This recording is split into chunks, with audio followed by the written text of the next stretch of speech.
In 2025, I found myself investigating some truly horrifying animal encounters. I still remember the wildest, most intense moments of that year. It's difficult to forget the chilling details of what I uncovered. One case, in particular, still haunts me. October 7th, 2016 began like any other day in Wildwood Heights, an affluent neighborhood in Boulder, Colorado. The sun hadn't yet risen, and the streets were quiet. This upscale residential area, built just 5 years prior, sat right on the edge of the Rocky Mountain foothills with winding streets and modern homes backing onto open space. Corridors for wildlife. Lisa Hartwell, a 33-year-old marketing coordinator, started her daily 5 a.m. jog. She'd moved to Wildwood Heights for its promise of mountain living combined with urban conveniences. A dedicated fitness enthusiast, she maintained a strict exercise schedule, often rising before dawn to complete her 5-mile run.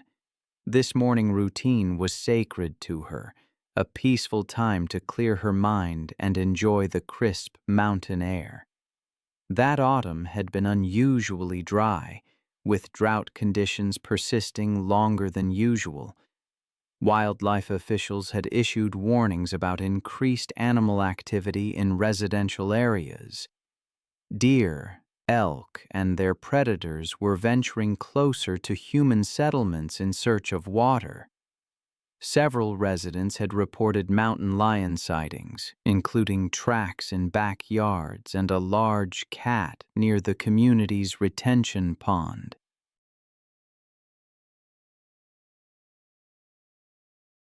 Lisa had heard these warnings, but dismissed them as typical concerns for mountain living. She continued her runs confident that her familiar neighborhood streets were safe. Mountain lions, also known as cougars or pumas, are North America's second-largest wild cat species. Adult males can weigh between 115 and 220 pounds. These powerful predators are perfectly adapted for hunting in mountainous terrain, possessing incredible stealth, speed, and jumping ability. They can leap vertically up to 15 feet and horizontally up to 45 feet. Mountain lions are primarily ambush hunters, relying on surprise attacks, typically targeting the neck and spine of their prey to deliver quick, fatal bites. As Lisa jogged through the pre-dawn darkness, she was completely unaware that a 140-pound male mountain lion had been stalking a mule deer through a drainage culvert beneath the street she was approaching. Lisa's approach disrupted the hunt, startling both the deer and the mountain lion. The deer bolted across the street, disappearing into the darkness, leaving the frustrated predator crouched in the shadows of the concrete drainage opening. The attack came without warning. As Lisa passed within 10 feet of the culvert, the mountain lion exploded from the shadows with incredible speed, covering the distance in a single powerful leap. His massive front paws struck Lisa between the shoulder blades with devastating force, sending her crashing face first onto the asphalt.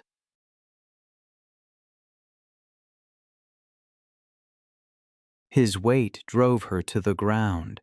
Lisa's attempts to scream were cut short as the mountain lion's powerful jaws clamped down on the back of her neck, his 4-inch canine teeth puncturing through muscle and vertebrae with crushing force.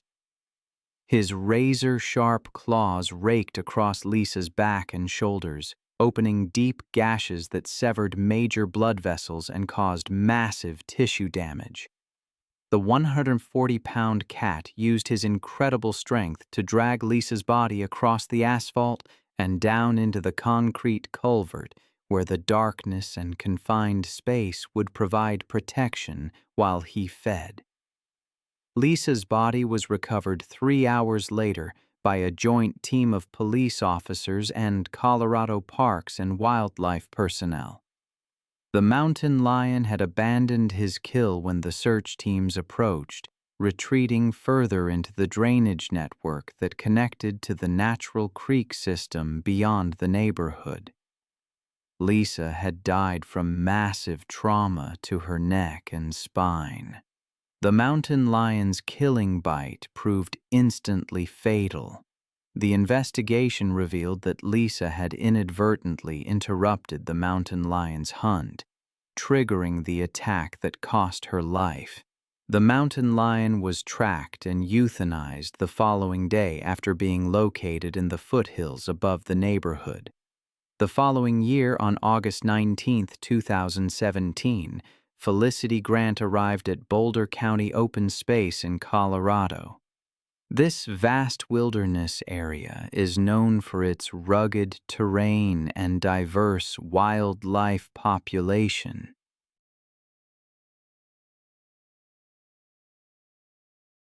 The mountainous region stretches across thousands of acres of dense forest and winding trails, attracting outdoor enthusiasts.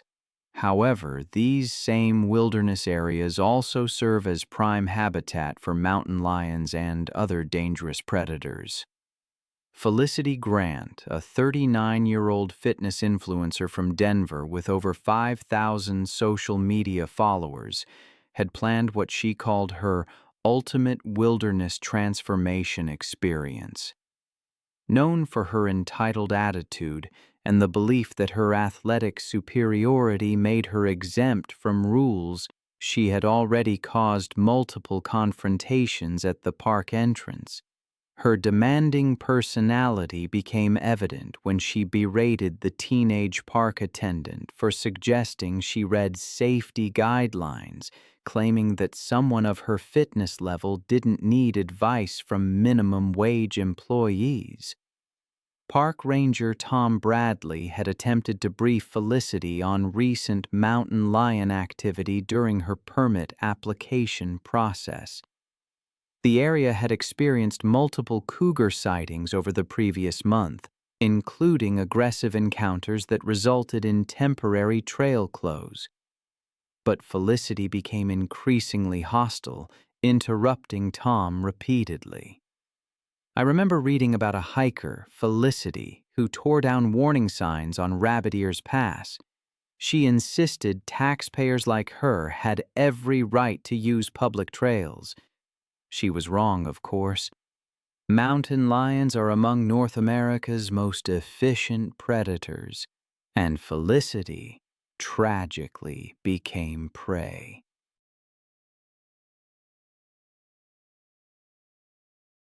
Felicity had a swift and cruel response to anyone who dared question her choices.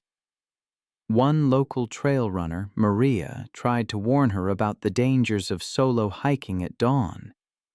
Felicity dismissed Maria as a jealous local trying to sabotage a successful influencer.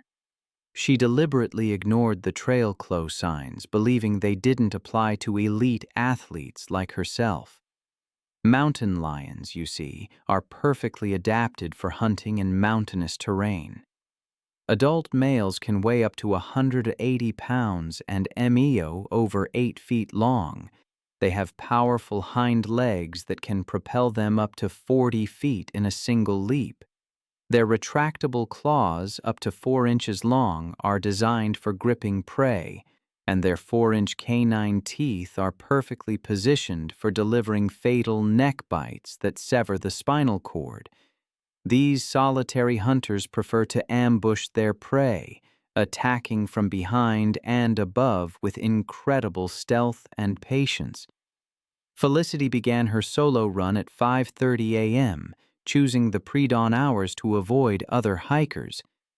She wore noise-canceling headphones, blasting loud electronic music, and carried a backpack with raw steaks for her post-workout meal. The combination of her erratic running, heavy breathing, and the scent of fresh meat created the perfect conditions to attract a hunting mountain lion. a 140-pound male mountain lion already hunting in the area and with a territory including the Rabbit Ears Pass Trail detected the scent of fresh meat from over a mile away.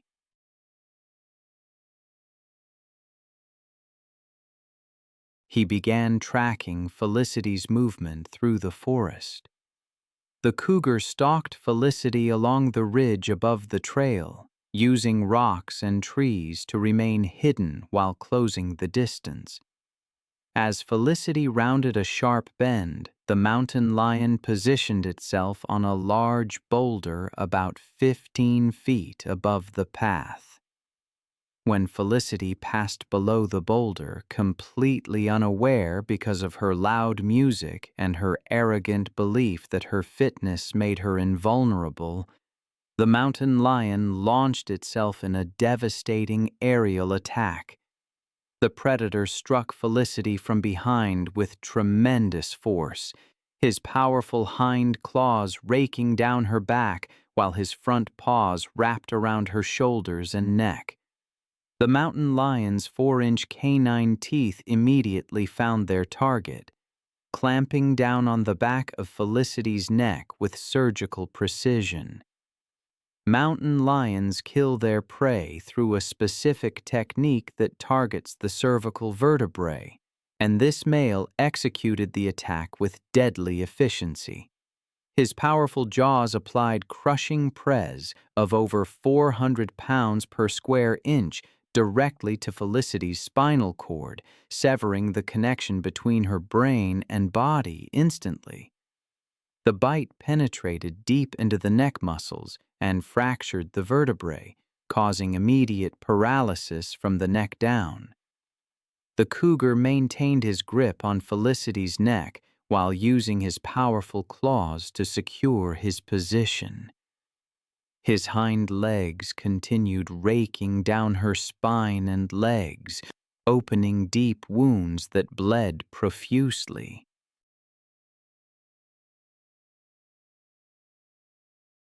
Within 2 minutes, Felicity died from a combination of spinal cord severance, massive blood loss, and suffocation caused by the crushing press on her neck and throat.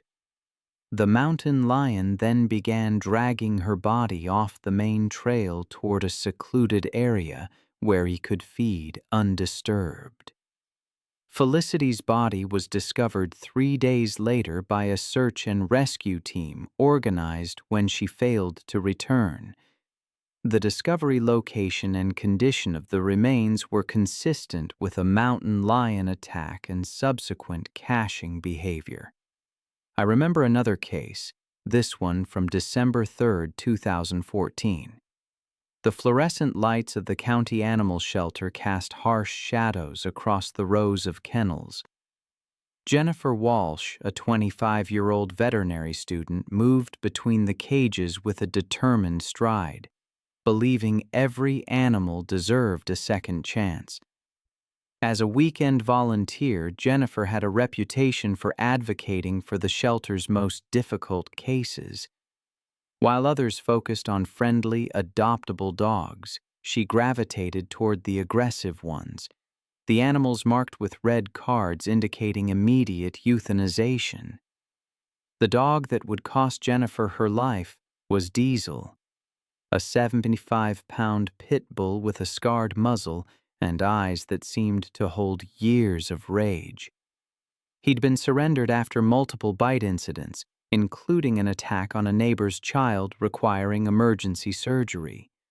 The behavioral assessment was decisive. Too dangerous for adoption.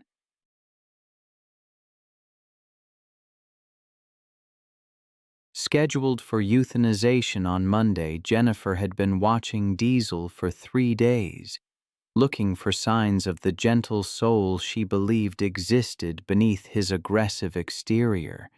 She'd seen him pace restlessly, heard him growl at anyone who approached, watched him destroy every toy placed in his cage. But she'd also noticed what she interpreted as vulnerability. moments when he pressed against the back wall, briefly softening when he thought no one was watching. The shelter's protocol was clear. Dogs like Diesel were never to be handled alone. Staff with years of experience and proper equipment were required for any interaction with red-card animals. But Jennifer had convinced herself that Diesel's aggression was fear-based, that what he needed was one-on-one attention. On that December afternoon, with most staff busy and senior volunteers handling other duties, Jennifer made the decision that would cost her her life. She approached Diesel. "There's a case that haunts me. It's the story of Jennifer, a young woman with dreams of becoming a veterinarian. Her life ended with a single, brutal bite. It happened in an isolation room, a small, windowless space meant for behavioral evaluations.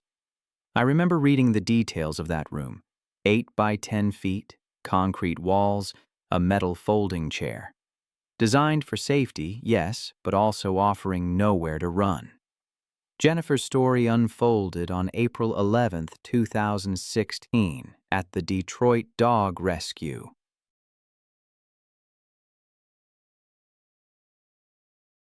She approached Diesel's kennel with a slip lead, unaware of the danger she was walking into. Diesel's reaction was immediate. Lips pulled back, yellowed teeth exposed, hackles raised, a low growl rumbling from his chest. But she misinterpreted these signs, seeing fear where there was only aggression. The moment the kennel door opened, Diesel seemed to shift, calculating. He assessed Jennifer's position, a brief hesitation that gave her a false sense of confidence. She slipped the lead around his neck, guiding him toward the isolation room. Once inside, she removed the lead, believing freedom would help him relax. For several minutes, Diesel stood rigid, his eyes never leaving Jennifer's face. She sat in the chair, talking to him gently, unaware she was being evaluated by a predator. The attack came when Jennifer stood, taking a step toward Diesel, her hand extended in what she thought was a peaceful gesture. To Diesel, it was a threat. His 75 pounds launched across the room with explosive force, his jaws targeting Jennifer's throat with deadly precision. Her scream was cut short as Diesel's teeth sank deep into her neck, severing major blood vessels in a single bite. His jaws locked, his powerful neck muscles shaking violently, tearing through tissue and bone. Blood sprayed across the concrete walls as Jennifer's struggles weakened. Other volunteers heard her scream and rushed to the door, but it was locked from the inside.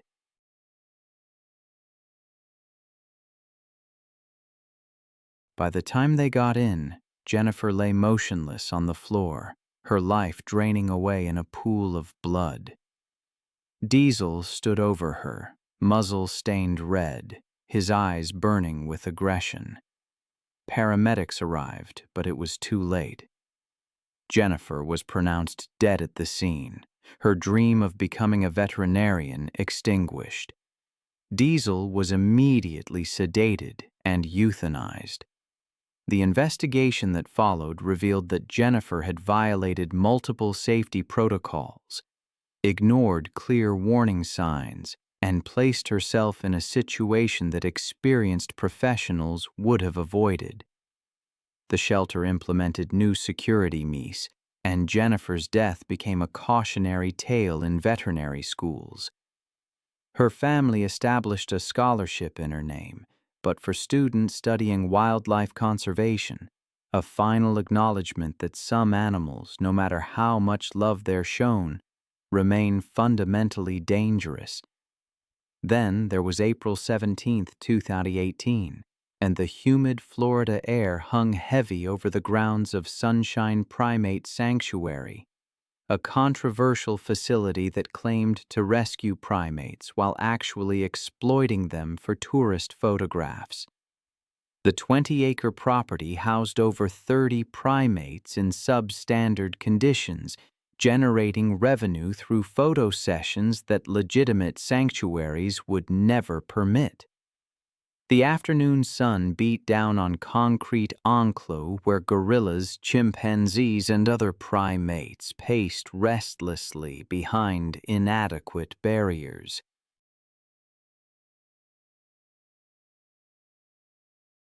Jessica Rodriguez, a 31-year-old veterinary technician from Tampa, had visited the facility with her husband Carlos as part of what she believed was a legitimate conservation effort. Jessica had always been passionate about animal welfare, taking photos of animals throughout her career to document their care and recovery. Her genuine love for animals had driven her to pursue veterinary technology training while working nights to support herself through school. Jessica had dedicated her career to animal welfare, earning her veterinary technology degree through years of hard work and sacrifice. Her passion for primate conservation had led her to volunteer at legitimate sanctuaries and support organizations working to protect great apes in the wild. Jessica genuinely believed that her visit to Sunshine Primate Sanctuary would help promote conservation efforts through the photos she planned to take. That afternoon, Jessica was participating in what the facility marketed as an educational encounter with King, a 350-pound silverback gorilla who had been acquired from a defunct research facility. The sanctuary's minimal safety measures consisted of a chain-link barrier that separated visitors from the gorilla's enclave, with no additional protection or supervision from qualified staff. Silverback gorillas are among the most powerful primates on Earth.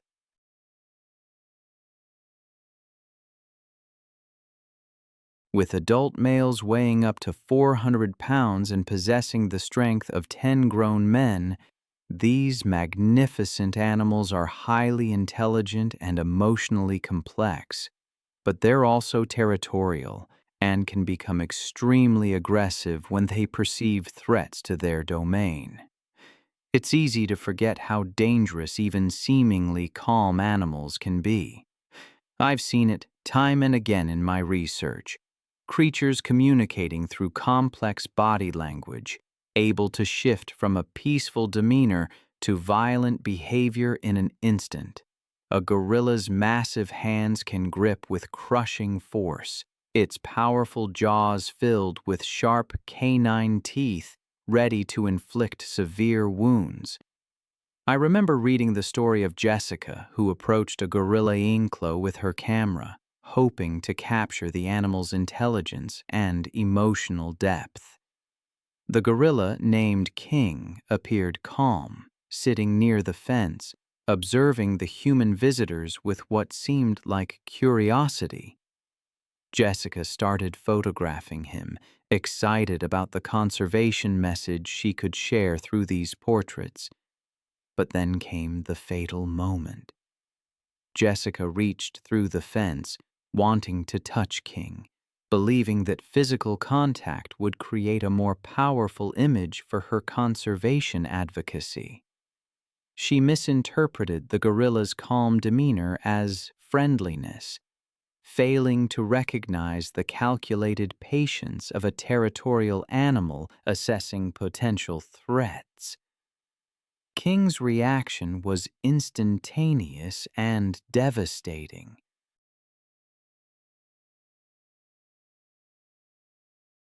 The moment Jessica's hand crossed the barrier, the 350-pound silverback grabbed her arm with crushing strength, pulling her against the chain-link fencing. Her scream filled the facility as King's grip tightened with bone-crushing force.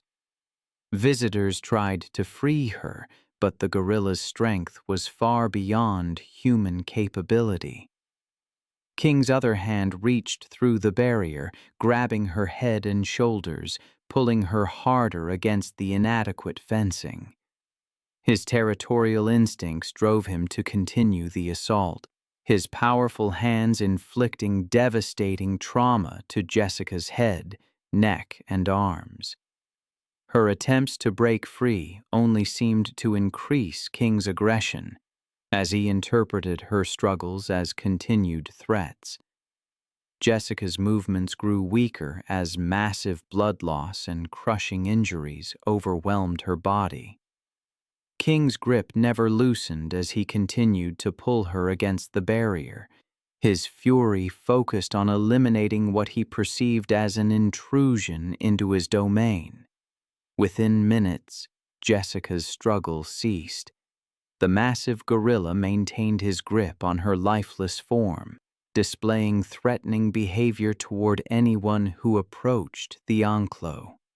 Emergency responders arrived, but it was too late. The investigation revealed that the facility, Sunshine Primate Sanctuary, was an illegal roadside zoo, exploiting animals and visitors for profit while providing inadequate safety means and animal care.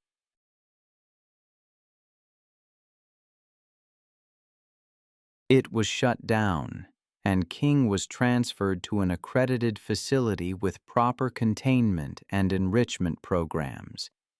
Jessica's death prompted enhanced regulations for facilities claiming to be animal sanctuaries and stricter enforcement of wildlife protection laws. Her family established a foundation supporting legitimate primate conservation efforts, ensuring that her genuine passion for animal welfare would continue through organizations that truly protect great apes. It reminds me of another incident that occurred on March 18, 2017, in an upscale neighborhood in Asheville, North Carolina. The Mountain View Estates development, built on the slopes of the Blue Ridge Mountains, was experiencing the first warm evening of spring. Maria Santos, a 41-year-old single mother and part-time dog walker, was making her evening rounds through the neighborhood's winding streets. She had been working as a professional dog walker for 3 years, building a loyal clientele among the affluent homeowners who appreciated her reliability and genuine love of animals. Maria's income from dog walking helped support her teenage daughter. The Mountain View Estates development had been carved out of pristine mountain forest, and recent construction had disrupted established animal movement patterns, forcing wildlife to seek new routes through residential areas.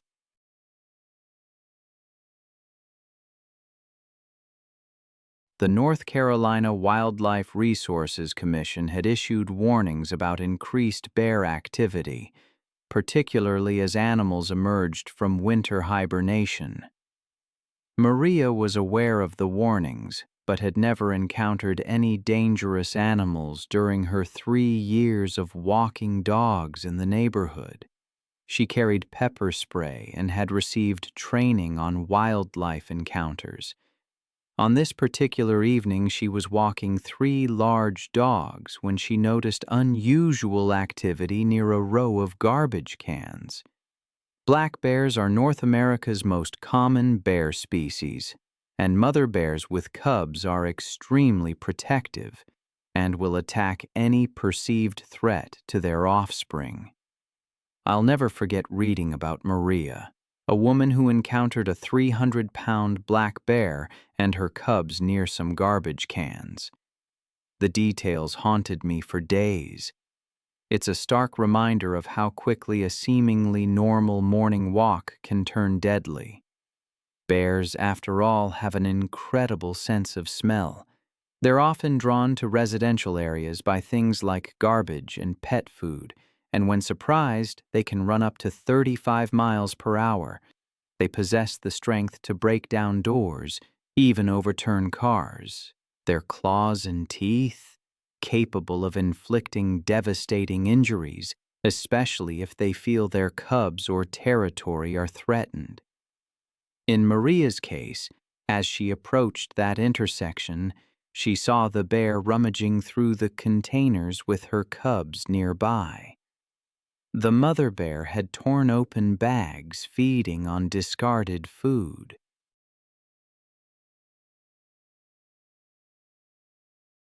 Maria, recognizing the danger, started backing away slowly, but then her dogs, agitated, began barking aggressively at the bears.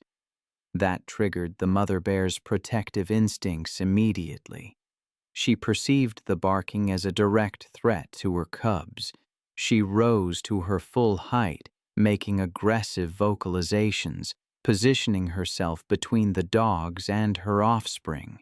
Maria tried to control the excited animals, retreat to a safe distance, but the dogs continued barking, only escalating the situation. The 300-pound mother bear charged toward Maria and the dogs with incredible speed, covering those 30 yards in just seconds. Maria, trying to run while holding 3 leashes, became entangled and fell hard onto the asphalt. The dogs scattered, leaving Maria vulnerable as the enraged bear approached. The mother bear's paws struck Maria's back and shoulders, crushing her against the pavement. Her jaws clamped down on Maria's head and neck, teeth puncturing through bone, severing vital arteries.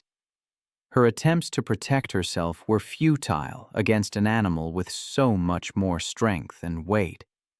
The bear's claws tore across Maria's torso and limbs, opening deep wounds. It was a methodical, brutal attack, driven by maternal instincts. Maria's struggles grew weaker as trauma and blood loss overwhelmed her. Residents nearby heard the commotion, called 911, tried to scare the bear away. The mother bear eventually retreated with her cubs toward the forest, leaving Maria motionless.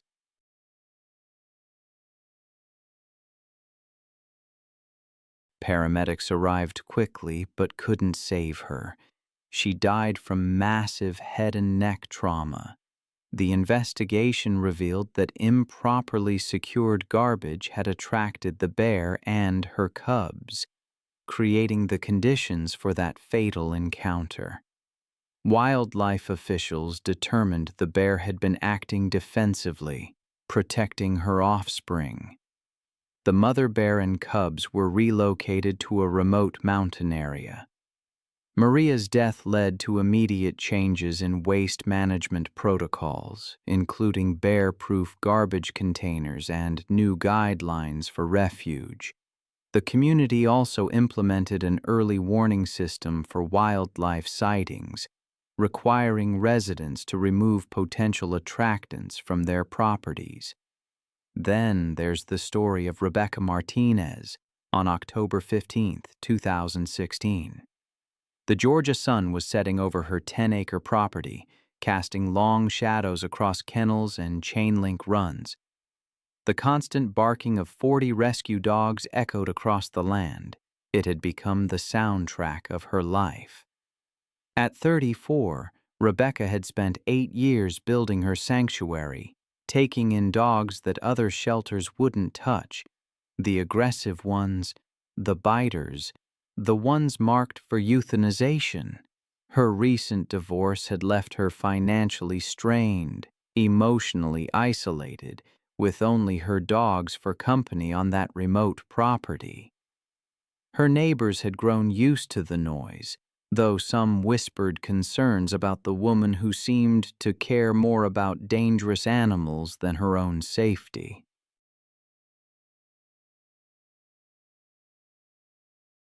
She rarely left the property, moving between enclos, her hands scarred from countless bites. Friends who still visited noticed the changes in Rebecca. She'd grown thinner, more withdrawn, speaking more about her dogs than anything else. Her ex-husband had tried to warn her about the dangers, but she dismissed his concerns. The local veterinarian had stopped making house calls after one of the dogs lunged at him through a fence, requiring stitches. Even the feed delivery drivers had begun leaving supplies at the gate rather than approaching the compound. The main enclosure housed her three largest rescues: Rex, a 90-pound pit bull mix; Titan, an 85-pound Rottweiler cross; and Scar, a 75-pound mixed breed. What Rebecca didn't realize was that these three had been forming an alliance over the past few weeks, establishing a hierarchy that put them at odds with anyone who came between them and food. The warning signs had been there for anyone trained to recognize them. The three dogs had begun sleeping closer together, sharing food bowls and displaying coordinated territorial behavior when other dogs approached. They'd started following Rebecca's movements more intently during feeding times, their body language shifting from anticipation to something more predatory. But Rebecca, exhausted from managing 40 animals alone and emotionally invested in seeing progress, I've always been haunted by stories where trust is betrayed, where the familiar turns deadly.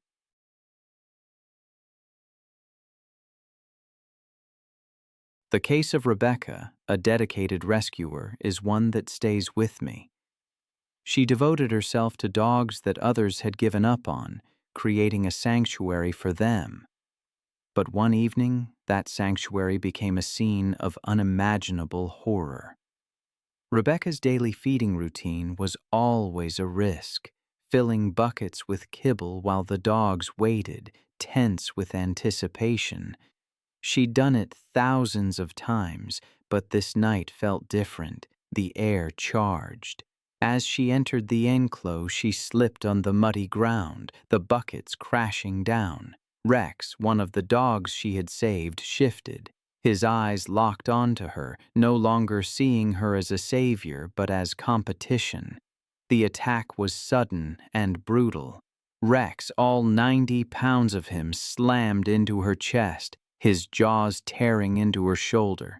Titan and Scar joined in, their pack instincts overwhelming any rehabilitation. For 10 minutes, the frenzy continued until Rebecca lay motionless, her body broken amidst the scattered kibble.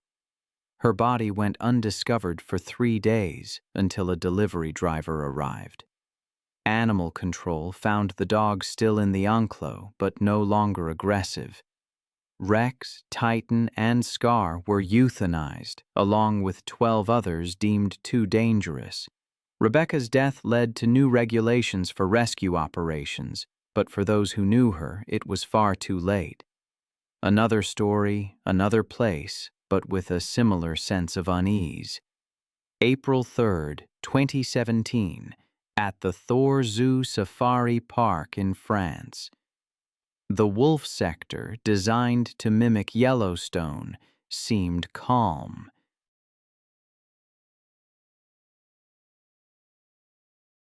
Camille Morel, a fitness instructor from Versailles, was spending a weekend there.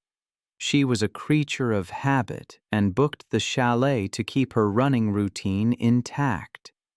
The park's trails were considered safe, and she'd read the safety pamphlet. Her chalet overlooked the wolf sector, separated by natural barriers and double fences. Camille trusted the system. She planned a quick 2-mile jog before breakfast, just like at home. The zoo's landscape was a strange mix of natural calm and controlled wilderness. That morning, a maintenance check had delayed some operations. Workers had opened a service gate near the chalet, but the icy latch hadn't fully engaged. A worker, distracted by a call, left without confirming it was secure. The gate's interlock, meant to re-engage, failed, Around 7 a.m., Camille stepped outside for her run, unaware of the danger that lurked just beyond the gate. I can't forget the image. A jogger, wolves emerging from the trees, low to the ground. It was a Sunday morning, early in the summer of 2011. Camille, a 36-year-old woman, had traveled from her home in Versailles to visit her parents in the small town of Thoiry, France. She decided to go for a run in the surrounding woods, something she often did to clear her head. The route she chose took her along the perimeter of the Thoiry Zoo Safari. She passed several warning signs, but they were angled away from her approach. She likely assumed the path looped safely back.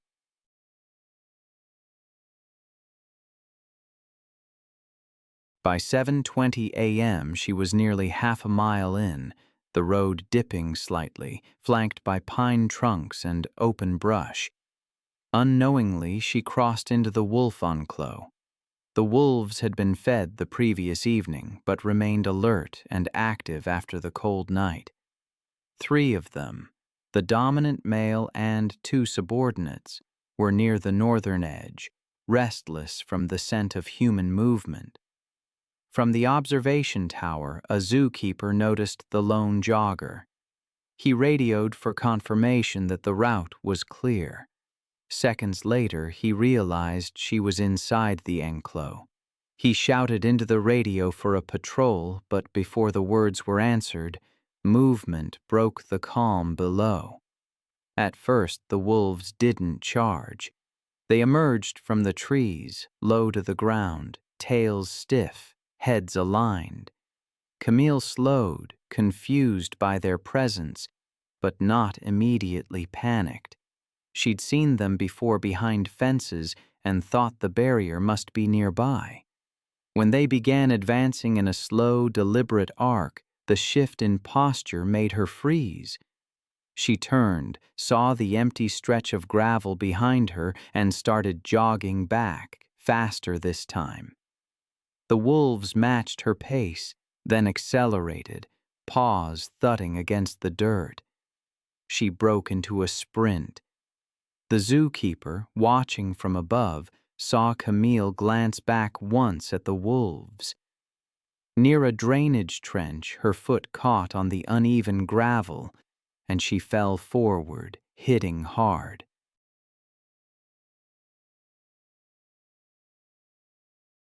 Before she could push herself up, the lead wolf clamped down on her right thigh, pulling backward with a violent jerk. She twisted, trying to kick free, but another wolf lunged at her shoulder. Her scream carried across the enclos, high and ragged. The zookeeper in the tower sounded the alarm and radioed the rangers. The response vehicle was rerouted around the inner fence lines, delaying arrival to just under 10 minutes. Within normal range for a keeper-initiated emergency call, 2 more wolves joined, surrounding her as she tried to crawl toward the ditch. The lead wolf released and re-gripped higher, its teeth sinking into her hip. She struck out with her hands, scraping the gravel, trying to push herself forward, but one of the animals bit into her arm, shaking until it tore free. Within moments, she was on her back, thrashing as the pack pulled from opposite sides. She kicked weakly once more, then went still. Rangers arrived within 10 minutes in a vehicle. They found the wolves clustered over Camille's body, heads low and jaws working. Warning shots sent the pack scattering into the trees. 2 rangers approached as another called for a tranquilizer team. Camille lay on her side, clothing torn, deep bites from shoulder to thigh. 1 ranger checked for a pulse and found none. They covered her with a thermal blanket and secured the area until all 5 wolves were sedated.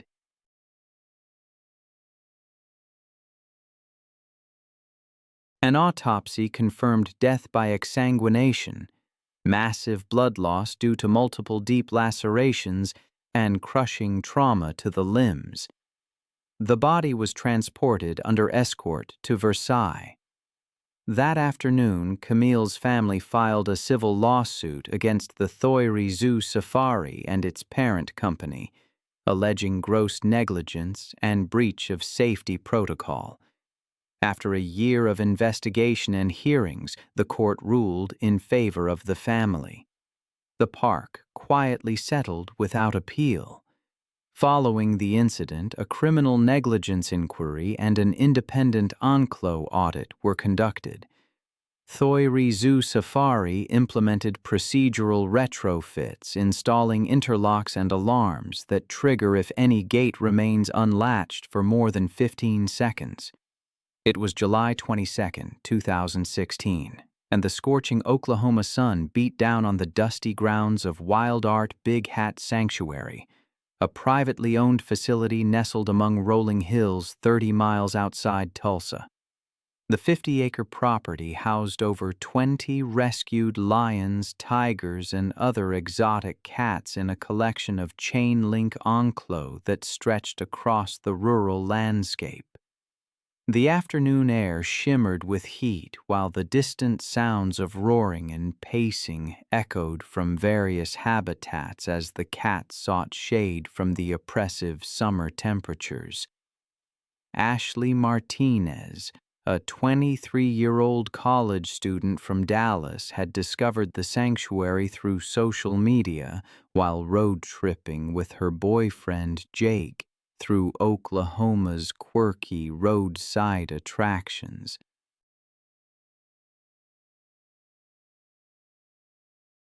Ashley was constantly seeking unique photo opportunities for her personal memories, having grown up taking pictures at every family vacation and special event. Her phone was filled with daredevil shots from cliff edges, abandoned buildings, and extreme sports activities that showcased her fearless personality to friends and family.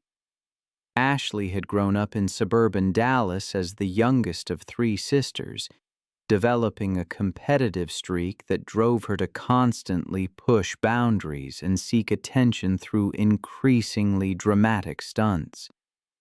Her psychology major at Texas Tech University had given her confidence in reading people and situations, but her academic knowledge didn't extend to understanding animal behavior. That afternoon, Ashley and Jacob paid the sanctuary's fee for a close encounter experience that promised visitors the chance to observe big cats during feeding demonstrations and educational presentations. The facility operated in a legal gray area, offering interactions that legitimate zoos and accredited sanctuaries would never permit. African lions are apex predators that retain all their wild instincts regardless of human contact or hand-rearing. Adult males can weigh up to 420 pounds and possess incredible strength, speed, and territorial behaviors that make them extremely dangerous in captivity. Lions are social animals with complex hierarchies, but they view humans as either threats to be eliminated or prey to be consumed.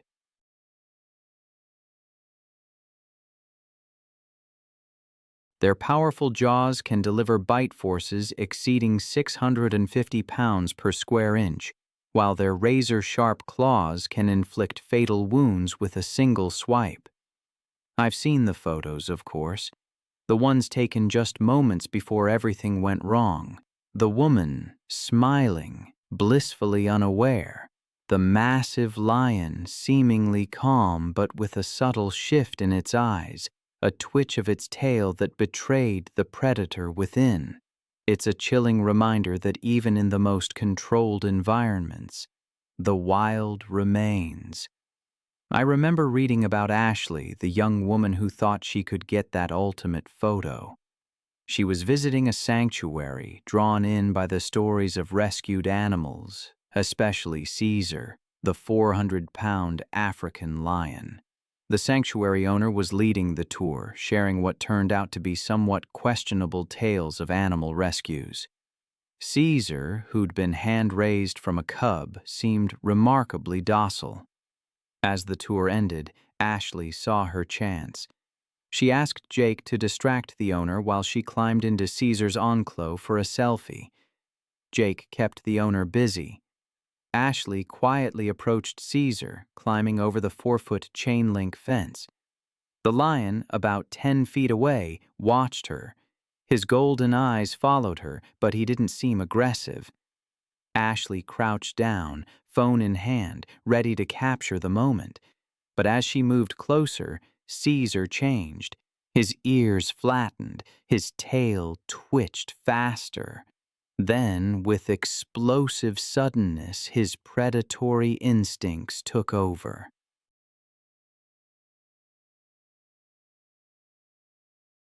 Millions of years of evolution kicked in, recognizing Ashley as prey in his territory.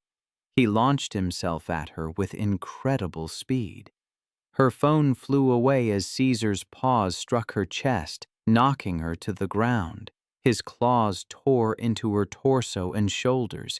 His jaws clamped down on her neck, his canine teeth piercing through muscle and bone. Caesar's territorial aggression drove him to continue the attack, claws raking, bite crushing.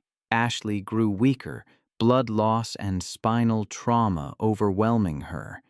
Jake's screams brought the owner running, but Caesar's posture over his kill made intervention too dangerous. Within minutes, Ashley was gone. Emergency responders arrived, but it was too late. The investigation revealed the facility lacked proper permits and insurance, violating safety regulations. Caesar was moved to an accredited sanctuary. Ashley's death devastated her family. Her university implemented enhanced safety education for traveling students. The incident led to stricter regulations for exotic animal facilities and better enforcement of safety laws in Oklahoma. Then there was Giovanni Russo, May 21, 2018, in Grand Paradiso National Park, northern Italy. A small expedition of 4 had finished dinner, leaving a food bag unsealed. Giovanni, a certified alpine guide, had worked those slopes for over a decade, leading trekking tours with his wife, Elena. He knew when to turn back and when to press on.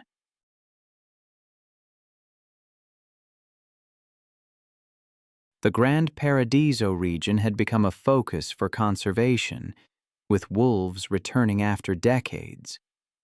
Giovanni respected them, saw himself as part of the balance. His company specialized in remote routes with minimal disturbance, and he often told clients that predators avoided people.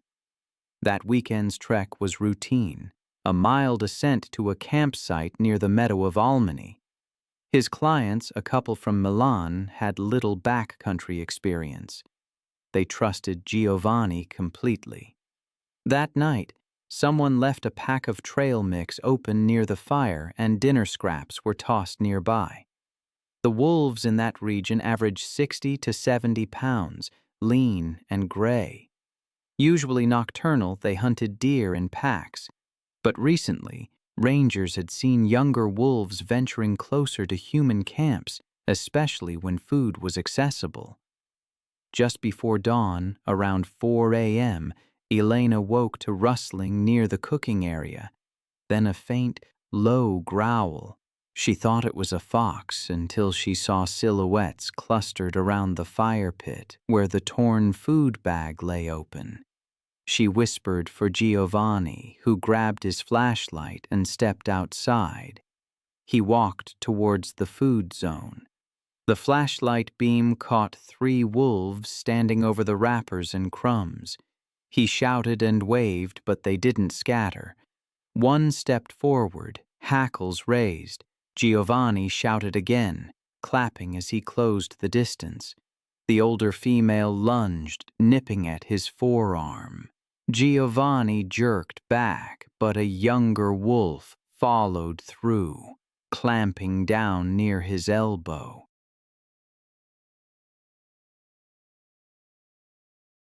The bite struck deep, severing tissue. He fell backward, blood pulsing from his injuries. The wolves held their ground, circling the food. Elena ran from the tent with a burning stick. I've always found that the most tragic stories are the ones that could have been avoided. In Italy, a man named Giovanni died because wolves were feeding near unsecured rations. A freak accident, they called it, a twist at the wrong moment, but it was an accident rooted in negligence. Now I'm reminded of another tragedy, this one unfolding in the vast mangrove delta of the Sundarbans National Park in West Bengal, India, on July 15, 2016. The Lawson family arrived, ready for an adventure, but what awaited them was something far more sinister. The Sundarbans, a maze of tidal channels and dense vegetation where the Ganges meets the Bay of Bengal. Ancient mangrove trees rise from the brackish water, their aerial roots creating an impenetrable network. It's a UNESCO World Heritage Site, but also one of the world's most dangerous ecosystems. Saltwater crocodiles lurk beneath the surface. Venomous snakes coil in the canopy. Genevieve Lawson, a 42-year-old real estate agent from London, had booked the most expensive boat tour. She was demanding, unwilling to accept limitations. She berated their local guide, Ravi, multiple times during the morning briefing, while her husband, David, tried to moderate her behavior.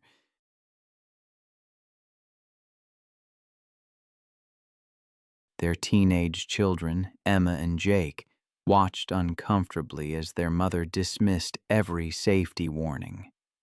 Ravi, with 15 years of experience in those treacherous waters, found himself intimidated by Genevieve's constant threats and demands for closer wildlife encounters. The boat had safety barriers to keep tourists safe, but Genevieve viewed these precautions as obstacles.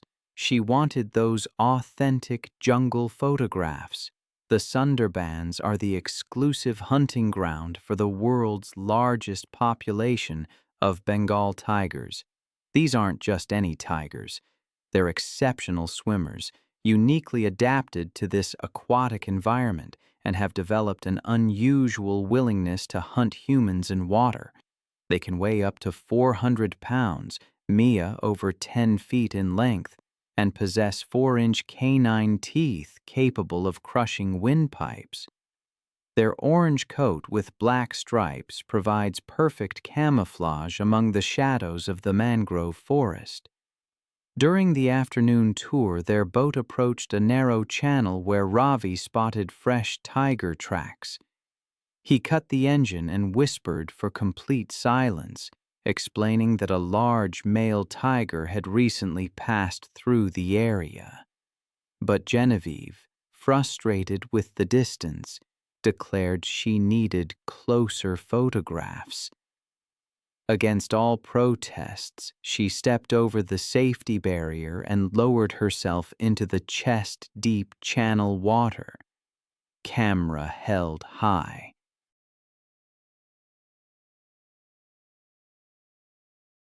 Unbeknownst to them, a massive 400-pound male Bengal tiger had been resting in the dense vegetation upstream, detecting their boat's engine minutes earlier. These tigers are ambush predators, using water as their primary hunting medium. This particular male had killed humans before and recognized the splashing sounds of vulnerable prey entering his territory. The tiger slipped into the water upstream and began swimming toward Genevieve, with only its eyes and nose visible above the surface. As she photographed tiger tracks, she remained completely unaware of the approaching predator. The tiger closed the final 20 feet underwater, using its powerful limbs to propel itself through the murky channel with deadly precision. The attack erupted from the water with explosive violence. The tiger surfaced directly behind Genevieve and immediately clamped its powerful jaws around her throat from behind.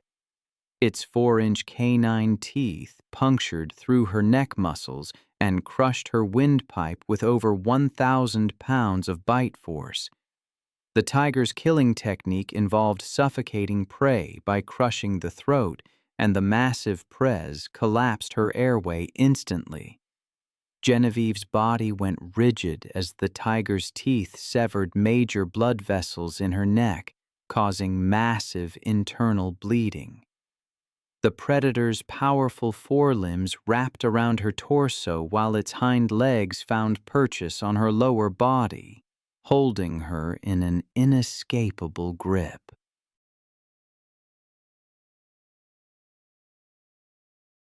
Then the tiger began its drowning technique, pulling her backward into deeper water while maintaining its crew.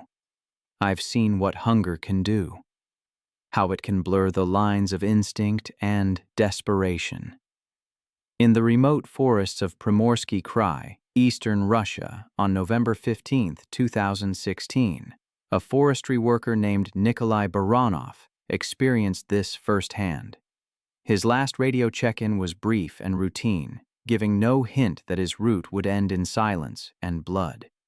Nikolai, 52, had dedicated most of his life to those forests. He lived alone near Dalner, managing patrols in the buffer zones near the Cody Allen Mountains. His work involved monitoring traps, logging boundaries, and poaching activity. That week, he was surveying a hunting reserve due to reports of wolves nearing villages. He preferred working alone, believing a second engine scared off wildlife. His assignment that day was simple: document animal tracks after the first full snow. Wolves had become increasingly active, driven from higher ground after a wild boar decline. These wolves could travel up to 20 miles in a single night. Locals had warned of animals following sled trails at dusk, warnings Nikolai heard that morning but didn't heed. He checked his flare gun but left his rifle behind, citing its weight. By noon, the weather shifted rapidly with gusting snow and low visibility. His supervisor's radio attempts went unanswered, attributed to battery failure.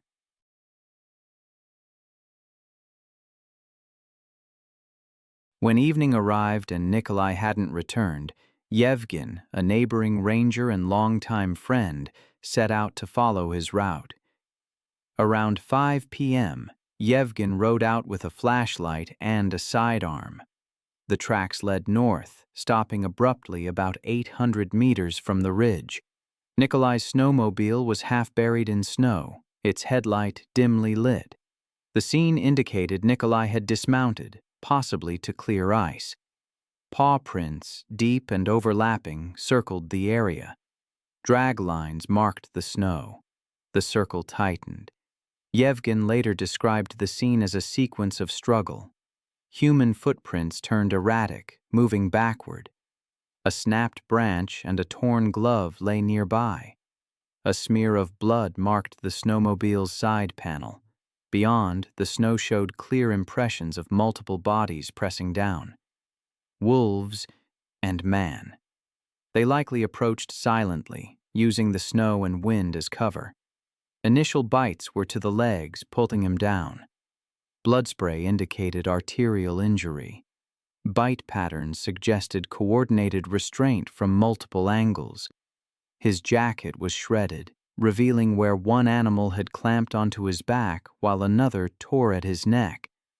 Boot prints ended, replaced by drag marks. Yevgen followed cautiously, revolver drawn, through the unnervingly still forest. He found the body 30 meters downhill near a frozen stream. The snow was flattened and red. The wolves had likely fed briefly before retreating.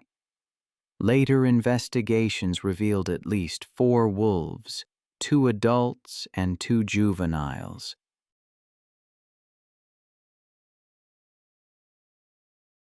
Yevgen radioed the base immediately. It took nearly an hour for a snow vehicle to arrive. The men lifted the body onto a tarp, careful not to disturb the bite patterns. The stench of blood lingered, even in the cold. The pack didn't return, but distant howls echoed as the rescuers secured the area. Nikolai's remains were taken to Dalner. The autopsy confirmed catastrophic blood loss and crushing trauma to the neck. The official report cited predatory behavior exacerbated by winter scarcity and a decline in prey density. The incident received a brief mention on regional news, framed as a tragic encounter. There are creatures in Florida that have remained virtually unchanged for over 200 million years. Apex predators perfectly adapted as ambush hunters in aquatic environments. Adult males can reach lengths of 14 feet, weighing over 1,000 pounds. Their jaw muscles can exert over 3,000 pounds of press per square inch. I remember reading about Walt, who moved to Florida after selling his plumbing business. He was drawn by the promise of year-round golf, fishing, and outdoor living, something impossible during Ohio's harsh winters. He bought a modest ranch home with direct water access, complete with a private dock. He could fish and feed the ducks that became regular visitors. Walt's evening routine often involved sitting on his patio with a cold beer, watching the sunset reflect off the calm water as he tossed breadcrumbs to the waterfowl.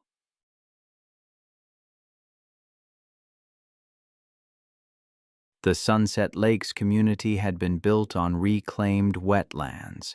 Developers created an elaborate system of retention ponds and canals to manage stormwater runoff, while providing attractive water features for residents. The artificial waterways were connected to natural creek systems that flowed into Tampa Bay. This created corridors that allowed wildlife to move freely between developed and undeveloped areas. Recent heavy rains had raised water levels throughout the region, bringing increased wildlife activity to residential areas. Walt had noticed more alligators in the community's waters over the past few months, but, like most Florida residents, he had learned to coexist with the reptiles. Walt's regular duck feeding had inadvertently created a reliable food source that attracted waterfowl from throughout the area. Alligators are opportunistic feeders. They will consume any animal they can overpower, including birds, fish, mammals, and occasionally humans who venture too close to their territory. One evening, Walt was relaxing on his patio when he noticed that his favorite fishing lure had become tangled in the vegetation near his dock. Walt waded into the knee-deep water near his dock, using a long-handled net to try to free the snagged lure from the underwater vegetation. He had performed similar retrievals many times over the past 5 years without incident, confident that the shallow water near his property was safe for brief wading.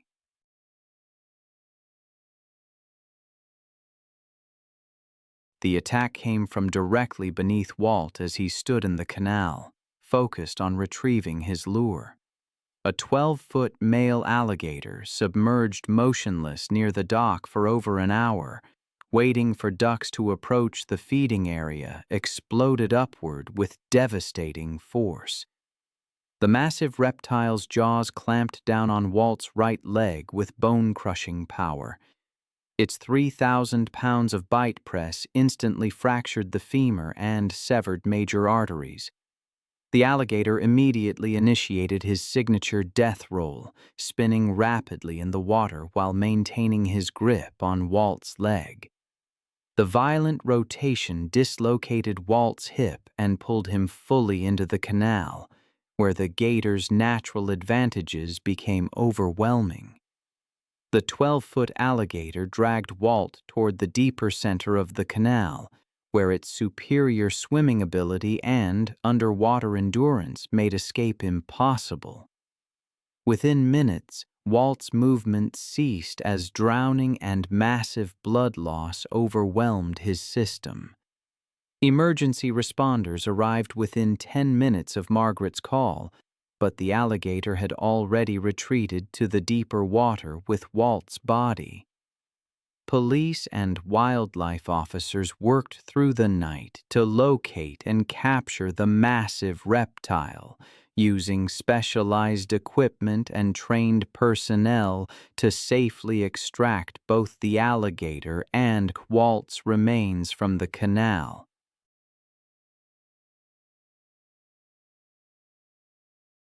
The investigation revealed that Walt's regular duck feeding had inadvertently attracted the large alligator to his property, creating a dangerous situation that culminated in the fatal attack. Walt's death prompted immediate changes to the Sunset Lakes community's water safety protocols, including the installation of warning signs around all retention ponds and canals.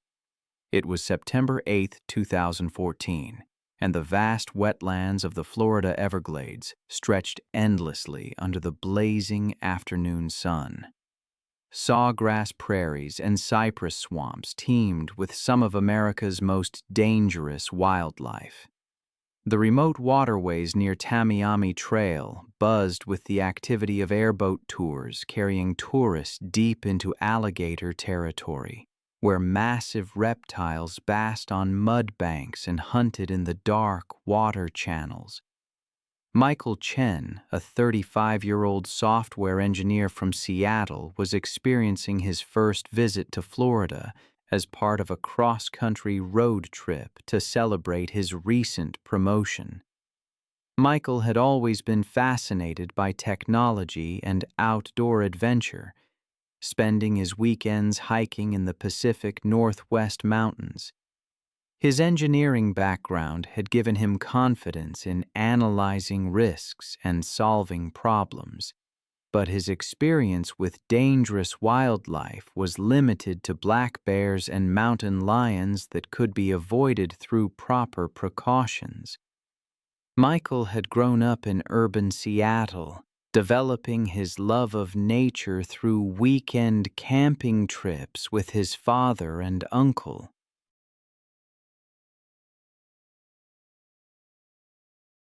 His methodical approach to problem-solving had made him successful in his career, but it had also given him perhaps too much confidence in his ability to assess and manage dangerous situations. Michael enjoyed taking photos of his travels to share with his family and friends back home. That afternoon, Michael had joined a small group airboat tour that promised close encounters with alligators and other Everglades wildlife. The tour guide, a weathered Floridian with decades of swamp experience, had repeatedly warned passengers to remain seated and keep their hands inside the boat at all times. Alligators. They're perfectly adapted ambush hunters in aquatic environments. I've always been struck by the sheer power of these creatures. Adult males can reach 14 feet in length, weighing over 1,000 pounds. And their jaw muscles? They can exert over 3,000 pounds of press per square inch.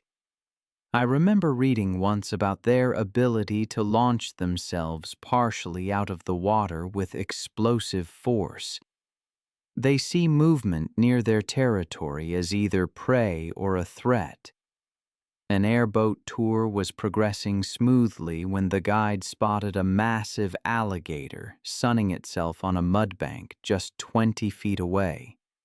This reptile was exceptional, easily 12 feet long and weighing over 800 pounds. Its prehistoric form was perfectly still in the afternoon heat. One of the passengers, a man named Michael, began photographing the magnificent predator.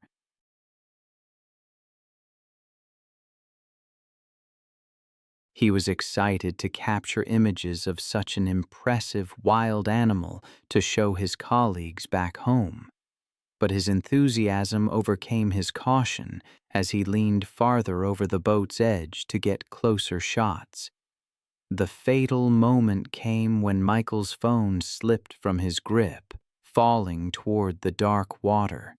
Without thinking, Michael lunged forward, desperately trying to catch his expensive device before it disappeared into the swamp. The massive alligator had been patiently monitoring the boat. Michael's sudden movement triggered an immediate attack response. The 800-pound reptile exploded from the mudbank with terrifying speed. Its powerful tail propelled it through the water like a missile, aimed directly at Michael's exposed position. The alligator's massive jaws clamped down on Michael's outstretched arm with bone-crushing force. 3,000 pounds of bite press instantly shattered bones and severed major arteries. Michael's scream of shock and pain echoed across the swamp as the reptile's momentum pulled him completely over the side of the airboat and into the murky water. The tour guide and other passengers grabbed desperately at Michael's legs, trying to pull him back into the boat while the alligator maintained its crushing grip. The alligator immediately began its signature death roll, spinning rapidly in the water while maintaining its devastating grip.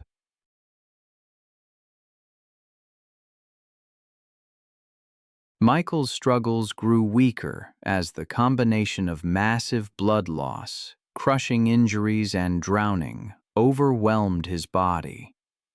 The alligator's grip never loosened as it continued the death roll with mechanical precision, each rotation causing additional trauma while ensuring its prey could not escape.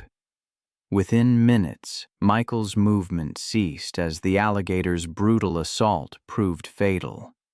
The massive reptile dragged his body into deeper water, where it disappeared beneath the surface with its kill. Emergency responders arrived within the hour, but Michael's body wasn't recovered until the following day, when wildlife officials located the massive alligator and retrieved the remains. The tour company immediately implemented physical barriers around all passenger seating areas and enhanced safety briefings for future tours. Michael's death prompted his family to advocate for stricter safety regulations in the wildlife tourism industry. The incident highlighted the deadly consequences of ignoring safety warnings around apex predators and became a cautionary tale about the dangers of prioritizing photography over personal safety. It was July 8, 2017, and Detroit summer heat shimmered off abandoned lots as Maria Santos loaded her car with dog food and water. At 28, she'd spent 5 years walking dogs by day and feeding Detroit's feral population by night.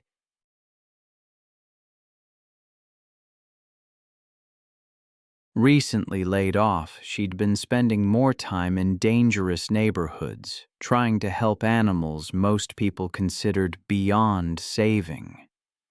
The economic collapse had hit Detroit hard, leaving entire neighborhoods abandoned and creating perfect breeding grounds for packs of wild dogs.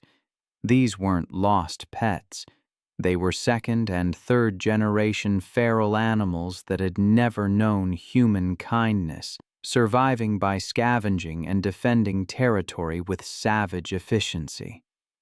Maria's regular route took her through 6 abandoned lots, each home to a different pack. She knew their hierarchies, feeding schedules, and individual personalities.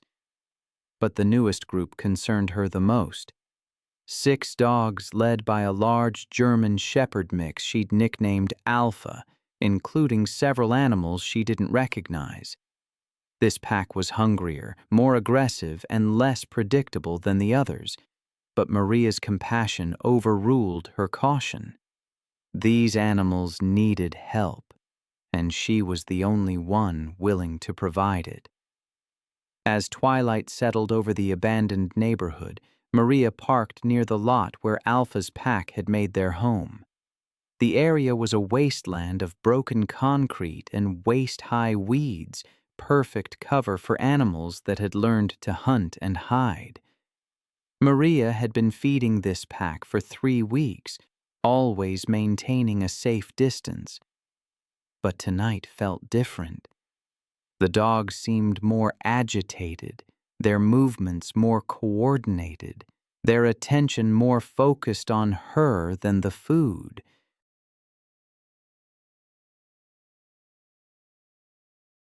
What she didn't realize was that pack dynamics had shifted with the addition of 3 new dogs, animals that saw humans not as providers, but as competitors. Alpha emerged from the shadows first, his 80-pound frame moving with predatory grace.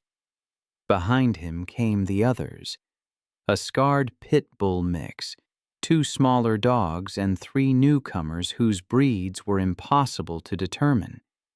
Their eyes reflected the dim streetlight like mirrors. Maria began distributing food as always, tossing handfuls of kibble in different directions to prevent fighting. But tonight, the strategy backfired. Instead of dispersing to eat, the dogs began to close in. I've seen what happens when pack instincts take over, when the lines between domesticity and wildness blur. It's a primal shift, and the consequences can be devastating. I remember reading about Maria, a woman who fed a pack of stray dogs in an abandoned neighborhood. She thought she was helping them, but one day everything changed. The dogs, 6 of them, surrounded her. When 2 smaller ones started fighting over food, Maria stepped in to break it up. That was her fatal mistake. In that instant, Alpha, the leader, saw her not as a provider, but as competition. His lips curled back, and he attacked. The other dogs joined in, their pack mentality overriding any memory of her kindness. They dragged her deeper into the lot, their coordinated attack speaking to generations of predatory instincts. They weren't pets anymore.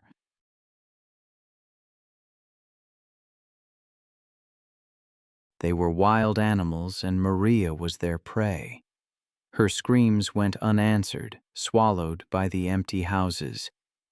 By the time they backed away, she was gone. It took 3 days to capture them. They were euthanized, their wild nature deemed impossible to rehabilitate.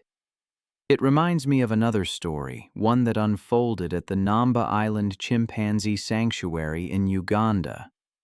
On September 8, 2015, Kendra Sullivan, a wildlife photographer, arrived, commissioned to document the rehabilitation of rescued chimpanzees.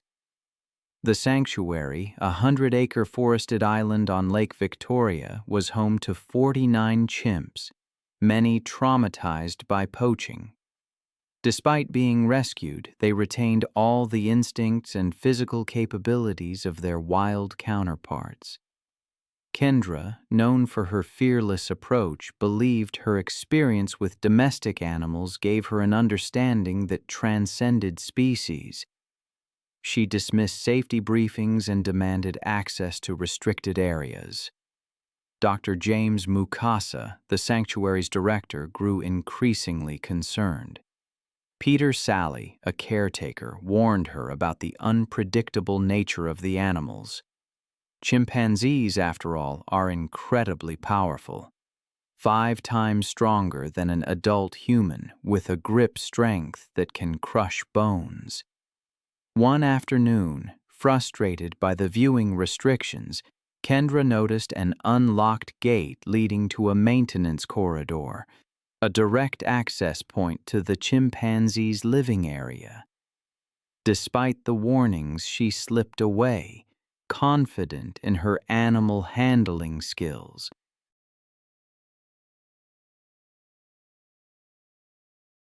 That corridor brought her face to face with Bozo, the sanctuary's dominant male, a 150-pound adult rescued as an infant. He was known to be aggressive towards unfamiliar humans. Bozo, resting near the barrier, immediately became agitated by Kendra's intrusion into his territory. When she raised her camera to photograph him, he interpreted it as a challenge. His response was immediate. He lunged, grabbing her extended arm with crushing force. I've read stories about chimpanzees inflicting terrible injuries, but one detail always stays with me. They instinctively target faces, hands, and genitals to inflict maximum damage. It's a chilling insight into the raw, strategic nature of aggression. I remember reading about a woman named Kendra who experienced this firsthand.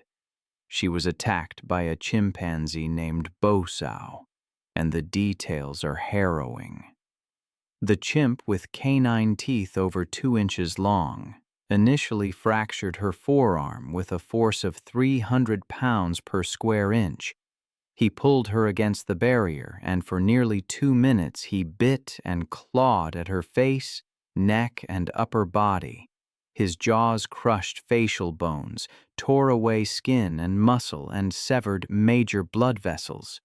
Her attempts to defend herself were futile. Her free hand was severely mutilated, several fingers crushed by Bozo's powerful jaws. Peter Sully, hearing her screams, used high-press water hoses to drive Bozo away. But by then, Kendra had suffered catastrophic injuries.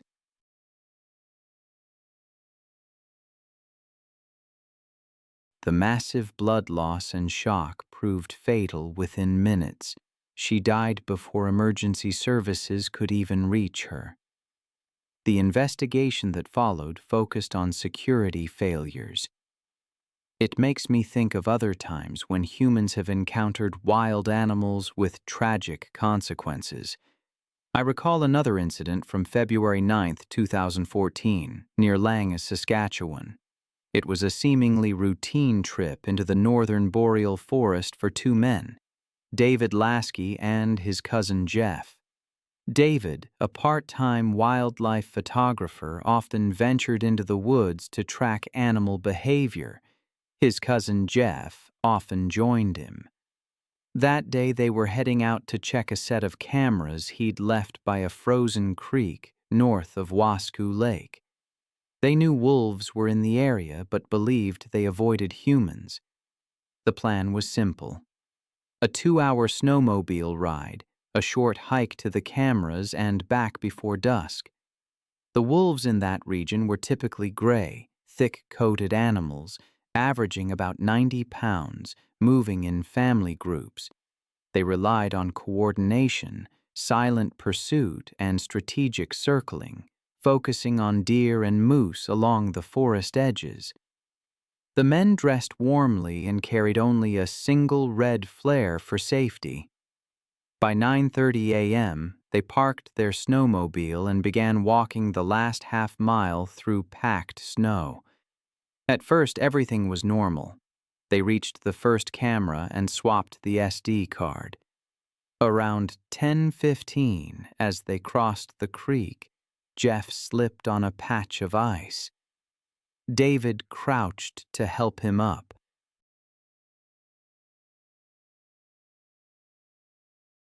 That's when they noticed movement among the tree line across the creek. The animals stood still at first, only their eyes catching light. Jeff straightened and waved his arms, shouting to scare them off. but the wolves didn't run. Unbeknownst to the men, a freshly killed deer lay half buried in the snow nearby, a cached carcass the wolves were defending. They began to fan out slowly, forming a loose semicircle. David muttered that they were just curious, that noise would drive them away. But even as he spoke, one of the wolves lowered its head and started advancing. The men began backing up the slope toward their snowmobile, moving quickly but without turning. The wolves followed, quiet and steady.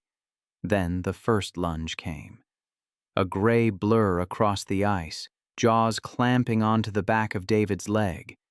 The impact drove him face first into the snow. Jeff spun and reached for the flare, but his gloves fumbled with the cap. Two more wolves broke from the trees, bounding fast. David tried to kick free, leaving streaks of blood against the snow. He managed to roll onto his back and swing an arm, hitting one wolf across the muzzle with his camera bag. But another struck from the side, teeth finding his shoulder. Jeff finally snapped the flare to life, the red flame hissing. He swung it toward the animals.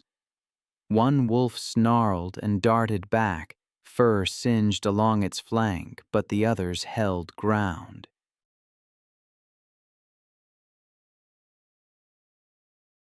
David was on his knees now, one hand pressed to his thigh, blood pumping dark and fast through his fingers. He tried to rise, but his leg gave out beneath him. Jeff charged forward with the flare, yelling, waving it more aggressively. The heat drove them back momentarily, circling just out of reach. David slumped sideways. I still think about that report sometimes. The official cause of death was exsanguination from femoral artery trauma, consistent with large animal bites. It was wolves. They trapped the pack later, relocated them to a remote management zone north of Reindeer Lake. Jeff had swung a burning flare, trying to keep them back, but the wound was too deep. His cousin David was gone in a minute. The authorities arrived about 40 minutes later by snowmobile, finding Jeff shaking uncontrollably beside the body. I can only imagine what he was feeling. The wildlife biologists suggested the wolves hadn't been actively hunting, just defending a food cache. But the distinction, well, it mattered little to those who saw what was left. Then, just a few months later, December 9, 2018, a hillside community in suburban Los Angeles, Canyon Vista. It was an unusually warm winter evening. The residential development was built where urban sprawl met the wild chaparral of the Santa Monica Mountains. A 16-year-old, Kevin Chen, was running late after basketball practice. He took his usual shortcut through an undeveloped lot rather than the longer route along the main road.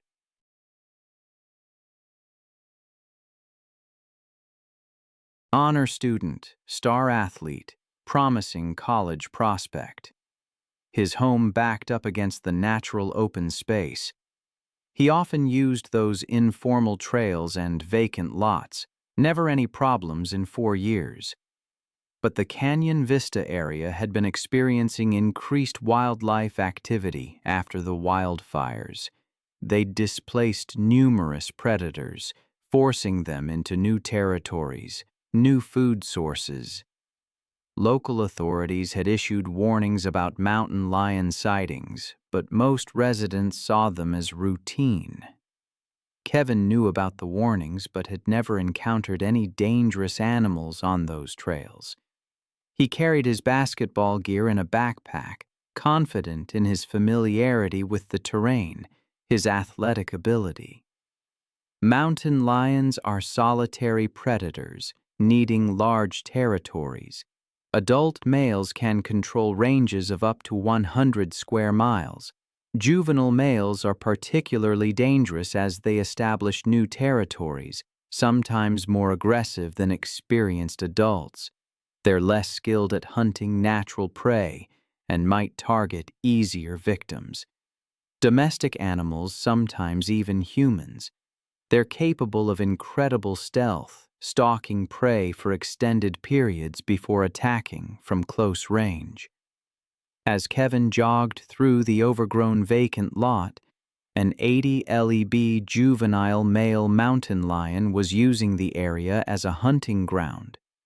He'd been displaced from his natal territory by an older male, desperately seeking new hunting grounds.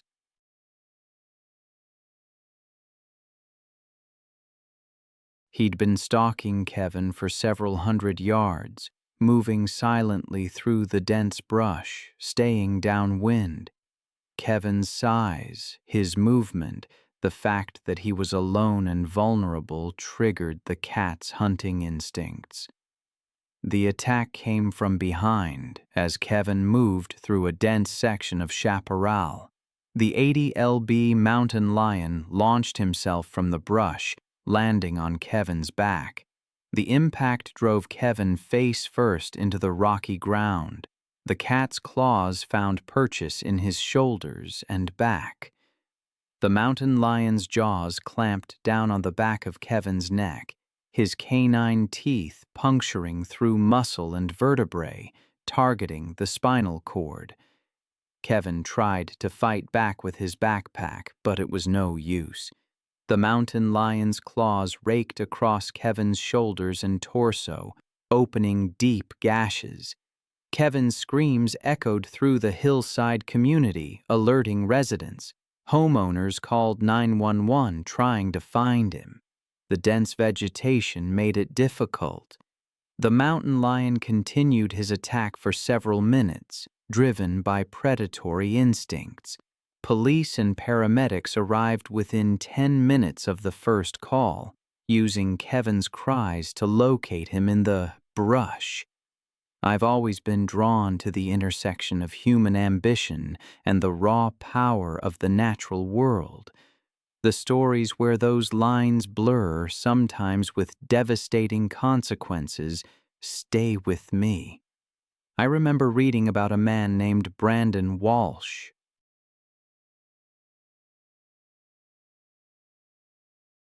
He was a personal trainer from Houston, and he paid a high price for a photo session with a Bengal tiger. It happened on November 3, 2015, at the Loner Exotic Ranch in East Texas. The ranch sprawled across 300 acres, a place where wealthy clients paid for once-in-a-lifetime photo opportunities with dangerous predators. It operated in the shadows, offering interactions that no accredited zoo would ever permit. Brandon, a 27-year-old, had discovered the ranch through word of mouth. He was passionate about fitness and adventure, always seeking new challenges. He'd saved for months to afford this experience, seeing it as the ultimate test of his courage and confidence around dangerous animals. He had built his personal training business through dedication, helping clients overcome their fears and achieve seemingly impossible fitness goals. His success, perhaps, had made him overconfident. He paid the ranch's fee for a private photo session with Sasha, a 300-pound female Bengal tiger raised from a cub. The ranch owner, a former circus trainer, supervised, emphasizing the extreme dangers involved. Bengal tigers are among the world's most powerful predators, with adult females weighing up to 350 pounds. Their strength, speed, and hunting instincts remain sharp, regardless of human contact. They are solitary, territorial animals that can become extremely aggressive when their space is violated.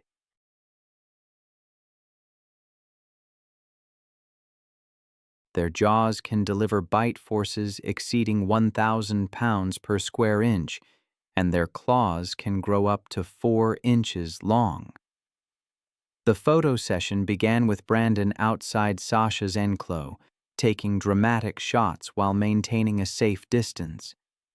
But he quickly became frustrated, wanting closer contact for more dramatic photos.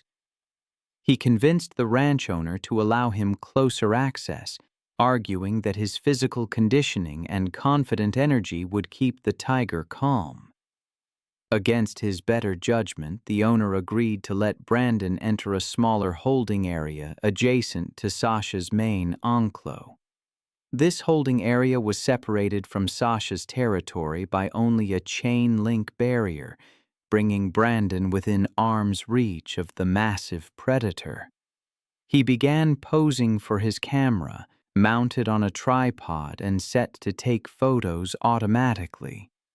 His fatal mistake was crouching down next to the barrier and extending his hand toward Sasha, believing his confidence would demonstrate dominance over the apex predator. The tiger's ears flattened slightly, and her tail began twitching faster. Sasha's attack was swift and devastating. The moment Brandon moved to adjust his pose, the tiger's hunting instincts activated with explosive force. She launched herself at the barrier, her paws striking the chain-link fencing, her razor-sharp claws finding purchase on Brandon's extended arm.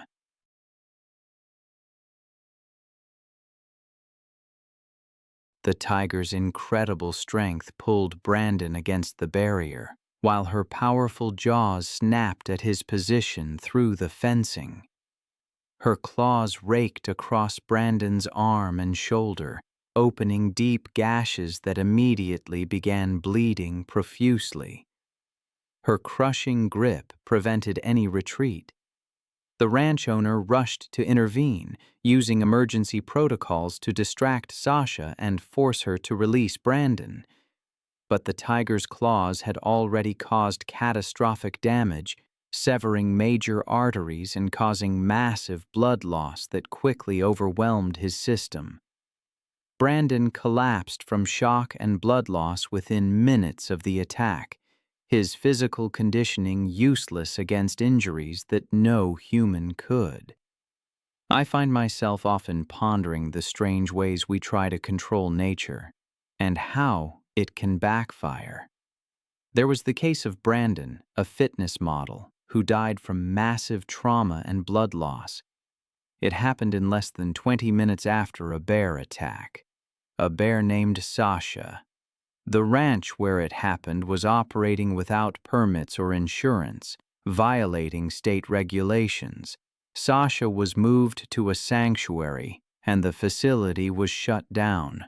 Brandon's death prompted safety education about using wild animals as photo props. His family sued, claiming inadequate safety measures led to the tragedy. And then there's the story of Tommy Rodriguez, a puppy mill operator in Missouri. The details of his death still haunt me.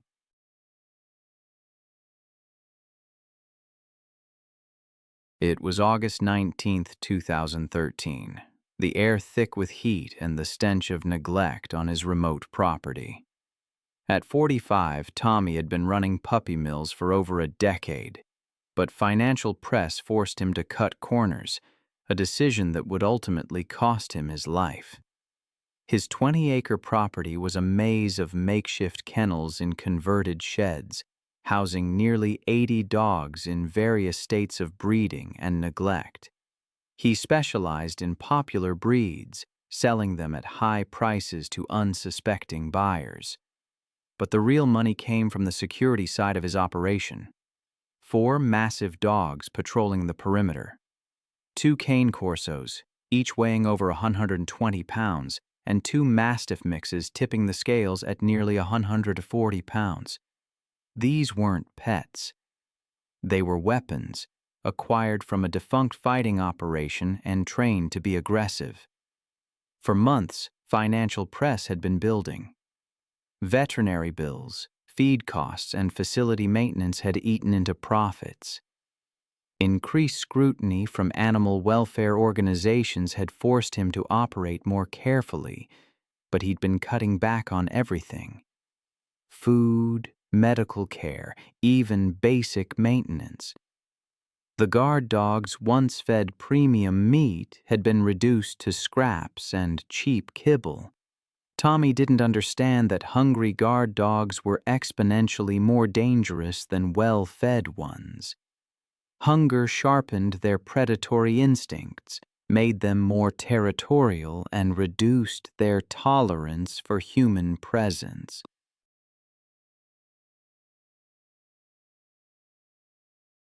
The four animals that had once been content to patrol were now viewing everything on the property, including Tommy himself, as potential competition for scarce resources. The dogs had been showing signs of increased aggression for weeks. They'd begun fighting among themselves over food, marking territory more aggressively, and showing less deference to Tommy's commands. A smart operator would have recognized these warning signs, but Tommy was desperate, distracted, and dangerously overconfident. On that sweltering August night, Tommy made his final rounds of the property, checking on breeding females and security systems. It was past midnight, and the Missouri countryside was silent except for distant barking and the hum of inadequate ventilation fans.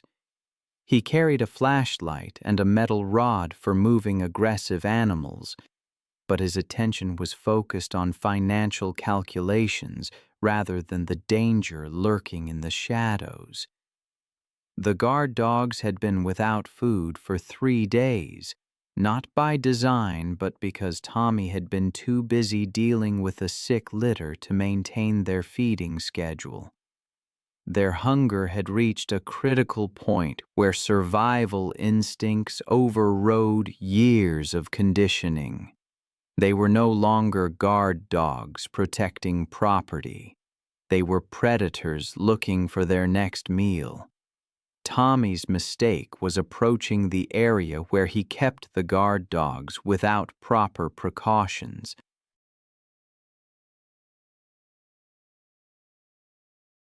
Normally, he would have fed them first, ensuring their compliance before entering their territory.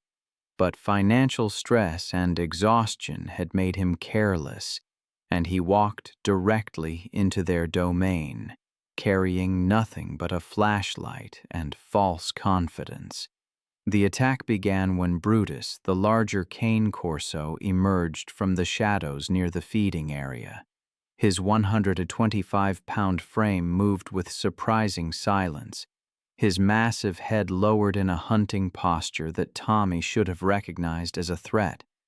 Behind him came the others: Titan, the second cane corso; Rex, a 140-pound mastiff mix; and Scar, whose scarred muzzle told the story of his fighting background.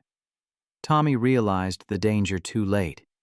As he turned to retreat, Brutus launched himself forward, his powerful jaws clamping down on Tommy's left eye with crushing force. The impact drove Tommy to the ground, his flashlight spinning away into darkness as he screamed for help that would never come. The other 3 dogs joined the attack within seconds, their pack instincts fully engaged. Rex grabbed Tommy's right arm, his massive jaws crushing bone as he shook violently. Titan went for the torso, his teeth tearing through clothing and flesh with mechanical efficiency. Scar circled the attack, darting in to bite and retreat, his fighting experience evident in his tactical approach.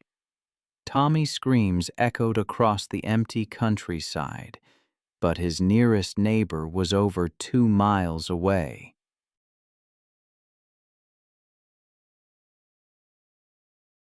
The dogs worked with the coordination of experienced predators. Their attacks focused on disabling their prey rather than killing quickly. They had learned patience in their previous lives, and hunger had made them methodical in their violence. The assault continued for nearly 20 minutes, with the dogs taking turns feeding on Tommy while he was still alive. His struggles grew weaker as blood loss and shock took their toll, but the animals showed no mercy. They had been conditioned to view violence as normal, hunger as constant, and humans as either threats or food sources. By the time the dogs... I'll never forget reading about Tommy. He thought he could control nature, bend it to his will for profit. But in the end, the animals he exploited turned on him. It's a grim reminder that our actions have consequences, often in ways we least expect. Tommy's guard dogs, driven by hunger, consumed his body after he died near their feeding area. For 3 weeks, his remains went undiscovered as the other dogs, trapped in kennels, starved to death. The stench eventually led authorities to a scene of unimaginable horror. Tommy's remains were scattered, dozens of dogs were dead or dying, and the guard dogs were shot for their aggression.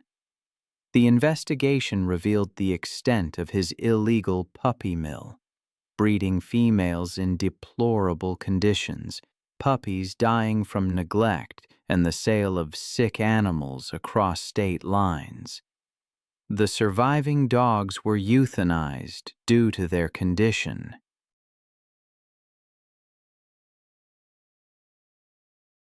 Tommy's death ended the puppy mill, but at a terrible cost. He became a victim of the very creatures he sought to control. Then there was Roberto Mendez. It was August 22, 2014, in the Cypress Point community, a luxury development built on reclaimed wetlands in Florida. Roberto, a landscaper, was working to maintain the grounds. He'd built his business from scratch, providing for his wife and 2 children. The development had artificial lakes connected to natural waterways, creating a habitat for wildlife. Roberto was familiar with Florida's wildlife, respecting the dangers they posed. That afternoon, while trimming bushes around a pond, his hedge trimmer fell into the water. He waded in to retrieve it, unaware of the danger lurking beneath the surface. American alligators are ambush predators, camouflaged and patient. Adult females can reach 10 feet in length and weigh up to 200 pounds with incredible speed and power. They are most dangerous when protecting their territory. Their bite force exceeds 2,000 pounds per square inch, and they use a death roll to disorient and drown their prey. Roberto stepped into the pond, assuming it was safe. But a 10-foot female alligator hidden among the vegetation exploded into action, clamping her jaws on his right leg. The bite fractured his bones and severed arteries. The alligator initiated her death roll, pulling Roberto into the deeper water. His screams echoed across the manicured lawns.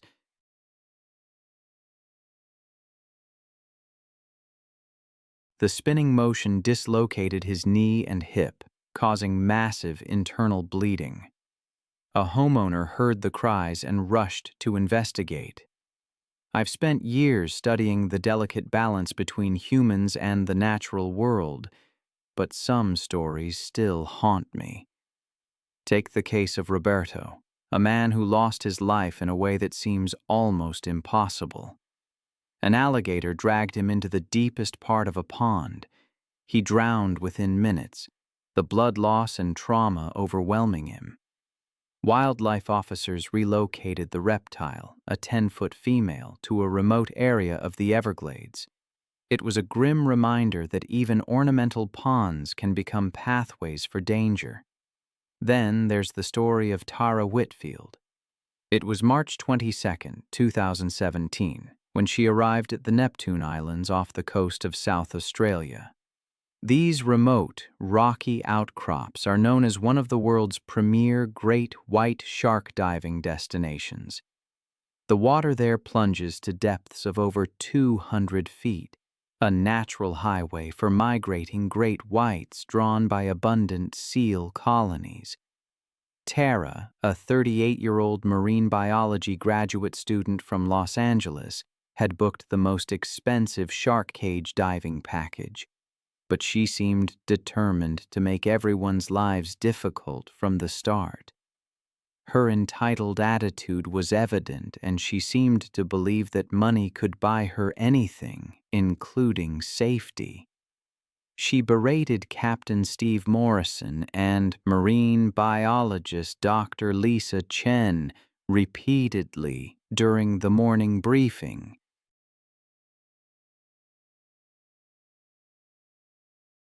Her boyfriend, Brad Mitchell, watched uncomfortably as Tara screamed at the crew, dismissing their safety restrictions as pathetic. Captain Morrison, with 18 years of experience, had dealt with difficult clients before, but Tara's behavior was alarming. She demanded the protective cage be removed entirely, claiming she deserved unrestricted access to the sharks because she had paid a premium price. When Dr. Lisa Chen tried to explain the dangers, Tara dismissed her as jealous. Tara was convinced her graduate student status and booking fee entitled her to special treatment. She threatened to destroy the company's reputation online and file lawsuits if she didn't get the extreme experience she demanded. She even suggested the crew should enter the water first to test whether the sharks were dangerous. The waters around Neptune Islands are home to some of the largest great white sharks on Earth, apex predators that have ruled these seas for over 400 million years. These magnificent hunters can reach lengths of over 20 feet and weigh over 4,000 pounds. Their massive triangular heads house rows of razor-sharp serrated teeth, each measuring up to 3 inches in length, designed to slice through flesh and bone. Great whites possess the most powerful bite force of any living creature, capable of exerting over 4,000 pounds per square inch of crushing press. The crew had attracted several great white sharks using a carefully prepared chum mixture.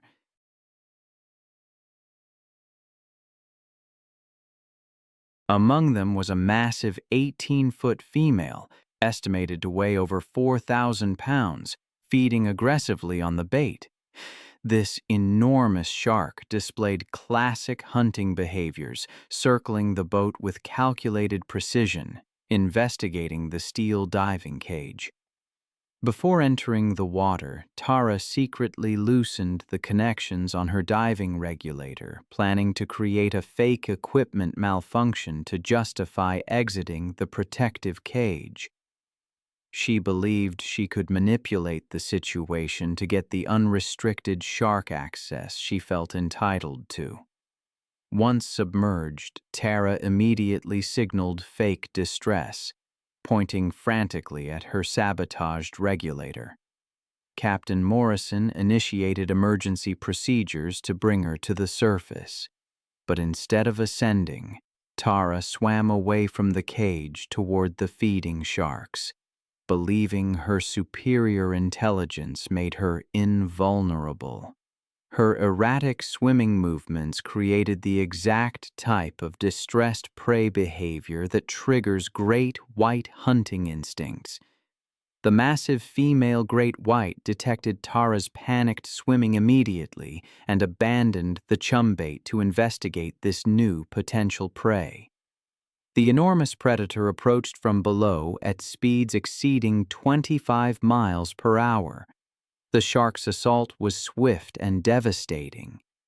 Rising from the depths like a living torpedo, the great white struck Tara from below with tremendous force, its massive jaws opening to reveal rows of gleaming serrated teeth.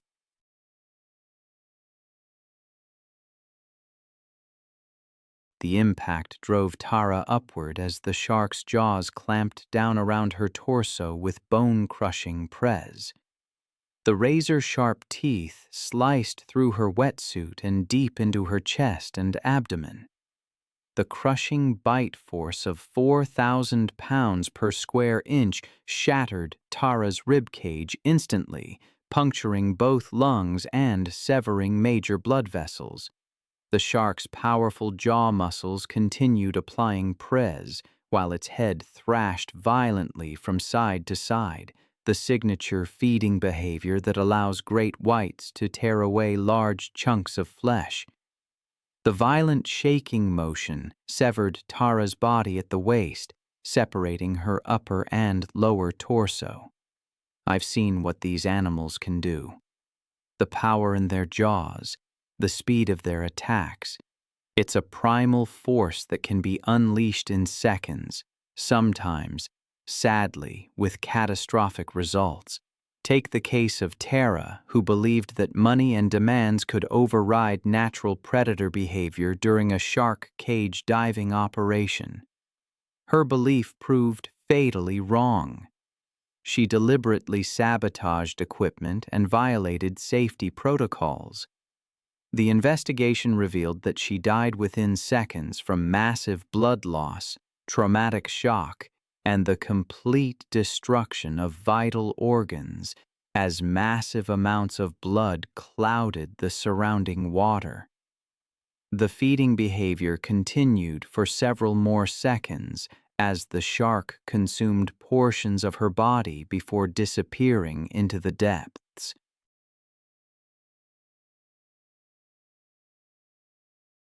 Her family, displaying the same entitled attitude that had led to her death, filed lawsuits against the tour company. Maritime authorities, at least, implemented stricter regulations for shark cage diving operations. Then there's the story of Harold Thompson, out in Alabama on March 22, 2015. The sun beat down on his property, where barking echoed from kennels scattered across 5 acres of red dirt. At 71, Hank, as everyone called him, moved slowly between the enclos, carrying water with the confidence that came from 20 years of dog breeding.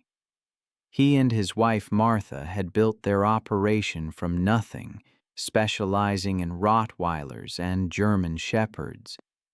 What had started as a hobby had grown into a modest business with 8 breeding females and 3 males producing litters they sold across the Southeast.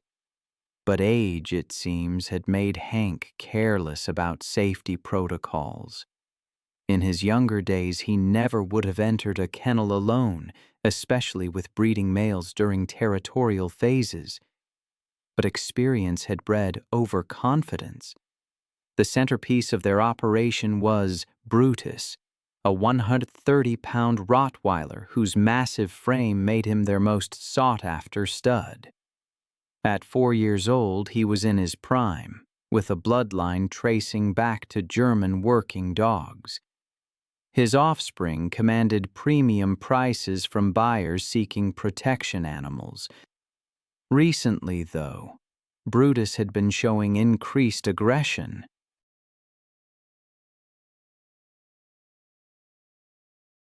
A minor injury to his left rear leg had left him limping and irritable, causing him to snap at Martha when she tried to examine the wound.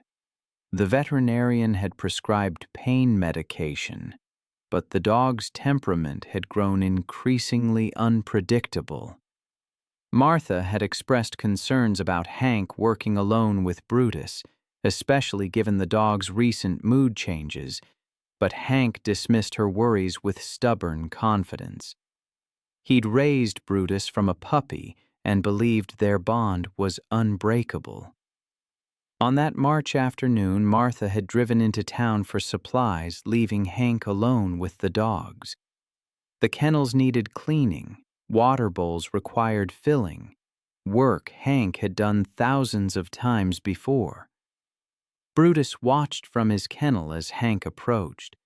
the dog's dark eyes tracking every movement with intensity that should have served as warning. The animal was panting heavily despite the shade, his injured leg causing him to shift uncomfortably.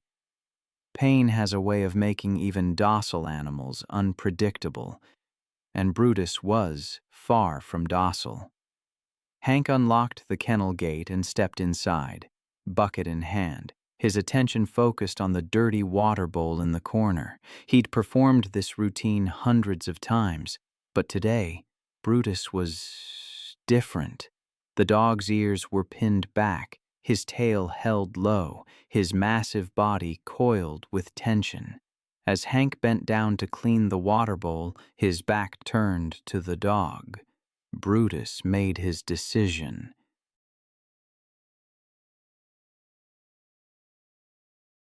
There was no growling, no warning, just 130 pounds of muscle launching through the air with devastating force. The impact drove Hank face first into the concrete floor, his bucket clattering away as Brutus's jaws found their target. The dog's teeth sank deep into Hank's throat, crushing his windpipe and severing major blood vessels in a single catastrophic bite. Hank's hands clawed desperately at the animal's massive head, but Brutus had locked on with predatory determination. The dog's powerful neck muscles allowed him to shake violently, tearing through tissue and bone with mechanical efficiency. Hank's screams were cut short by the damage to his throat, replaced by a wet gurgling sound that grew weaker by the second. Blood pooled beneath his body as Brutus continued his attack, driven by instinct spread into his lineage for generations. The assault lasted less than 3 minutes, but the damage was irreversible. When Brutus finally released his grip, Hank lay motionless in the kennel floor, his life ebbing away in the Alabama heat. Martha returned home 2 hours later to find the property strangely quiet. She called out for Hank as she walked toward the kennels but received no response. When she rounded the corner and saw Brutus standing guard over her husband's body, the full horror became clear. The dog's reaction to Martha's presence was immediate and threatening. He positioned himself between her and Hank's body, his lips pulled back in a snarl.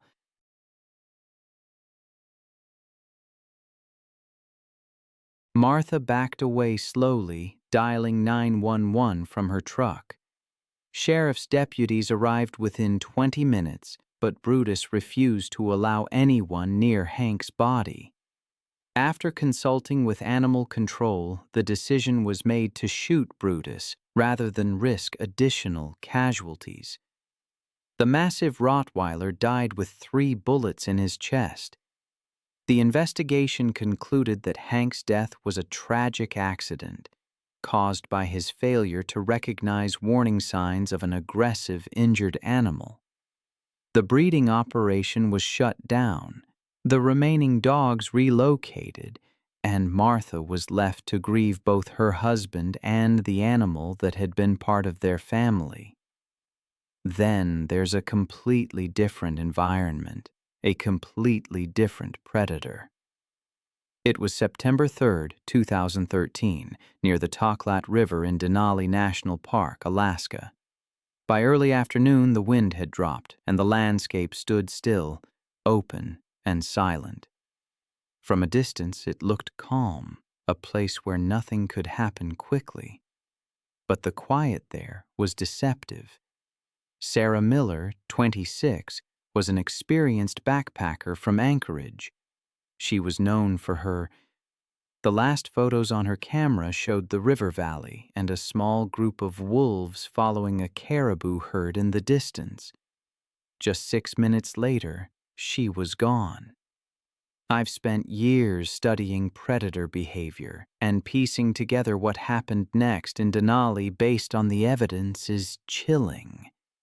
Sarah, the solo hiker, had moved off the main gravel bar, probably intending to cut inland.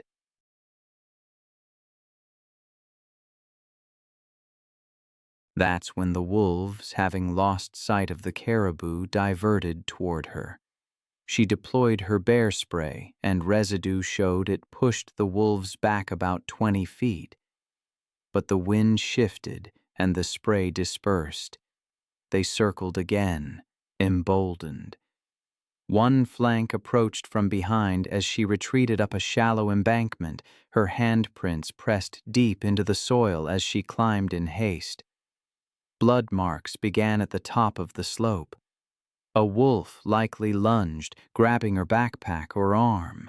The straps were torn clean through. A second wolf joined, biting her thigh. She fought back, the spray canister lying spent beside her pack.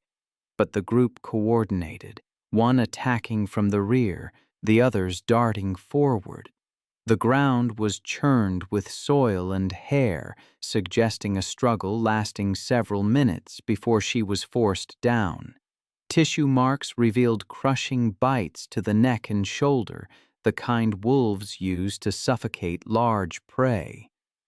Her jacket was shredded, a torn sleeve holding fragments of skin and fabric recovered 20 feet away.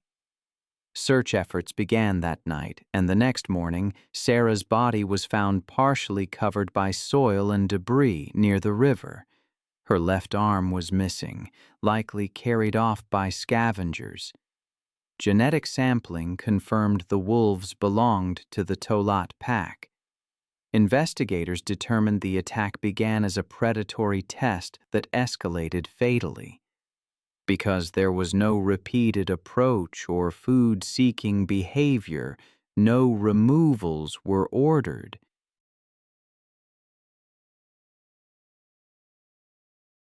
Rangers explained the findings to Sarah's parents, who asked that the park not punish what it protects. It was just a few weeks later, April 14, 2018, when Monica Barrett arrived at Everglades National Park in Florida. It's one of the largest tropical wilderness areas in the United States. The vast wetland ecosystem stretches across 1.5 million acres of sawgrass marshes and shallow waterways. It's home to some of North America's most dangerous predators. The park's intricate network of channels creates the perfect habitat for massive American alligators. Monica Barrett, a 44-year-old divorce attorney from Miami, had booked a solo kayak tour to clear her head after a difficult custody case. She was known for her aggressive courtroom tactics, building her legal career on intimidating opponents. Her reputation for getting her way through sheer force of will had created a dangerous sense of entitlement.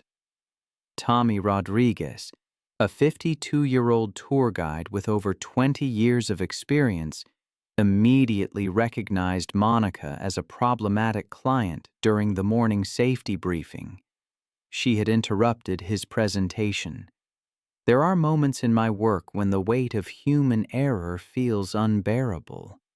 The story of Monica in the Florida Everglades is one of those. She insisted her legal background made her somehow immune to the dangers, that she was smarter than the guides, even threatening lawsuits when they tried to end her safety.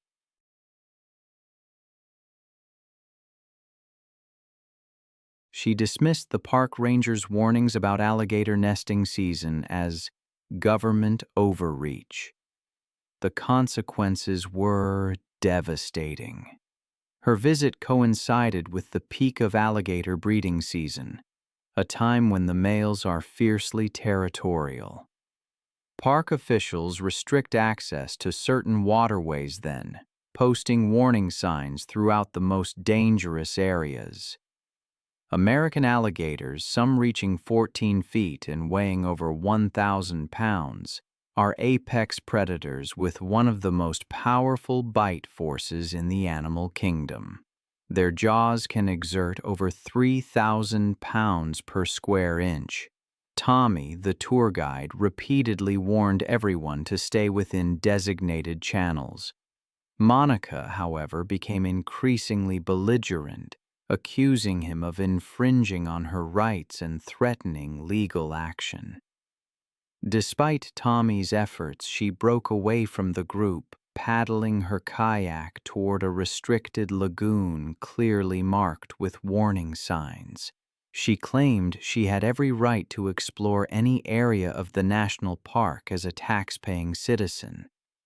That lagoon was a primary nesting area for a massive 12-foot bull alligator, a reptile weighing 800 pounds that had been actively defending his territory for 3 weeks. The presence of Monica's kayak triggered his most aggressive instincts. He detected the vibrations from her paddle strokes within seconds, launching himself from the water, his massive jaws clamping down on the front of her kayak.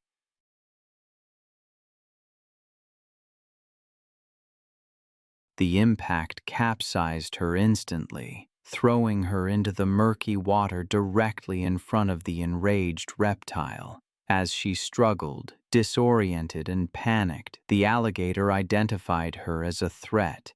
His jaws found purchase on her torso, his razor-sharp teeth puncturing her life jacket and her body. The crushing bite shattered ribs, punctured lungs, and severed major blood vessels. Then came the death roll, a violent spinning motion designed to disorient prey and cause massive internal trauma. The alligator rotated rapidly in the water, spinning Monica's body while maintaining his crushing grip. The violent rotation generated tremendous force, tearing muscles and causing catastrophic internal injuries. The death roll continued for over a minute, filling her punctured lungs with water, the crushing press preventing any possibility of breathing. Her shattered ribs ground against each other, causing additional internal bleeding. The combination of massive internal trauma, drowning, and blood loss proved fatal within minutes. Her struggles gradually ceased as the alligator continued its death roll. The massive reptile eventually released her lifeless body, which floated to the surface. Tommy radioed for emergency assistance, but rescue teams couldn't reach the remote lagoon in time. It was May 14, 2017.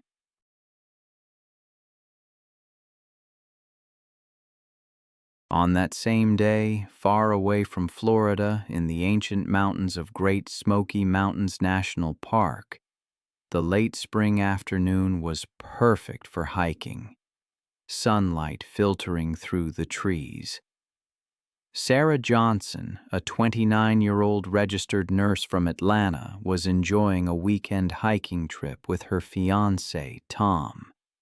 Sarah had always loved nature photography, carrying her camera on every outdoor adventure. Her medical background gave her a practical understanding of emergency situations, but her experience with dangerous wildlife was limited. Sarah had been hiking throughout the Southeast for over 5 years, building her confidence and wilderness skills. She worked long shifts at Grady Hospital's emergency department, and these mountain getaways provided essential stress relief. That afternoon, Sarah and Tom were hiking through a remote alpine meadow when they discovered something extraordinary. 2 black bear cubs playing in the tall grass, their mother nowhere to be seen. Sarah immediately recognized this as a once-in-a-lifetime photo opportunity. There's something particularly tragic about fatal encounters with wildlife, especially when they stem from a desire to capture a perfect moment. I remember reading about a woman named Sarah who, during her engagement trip, found herself in just such a situation.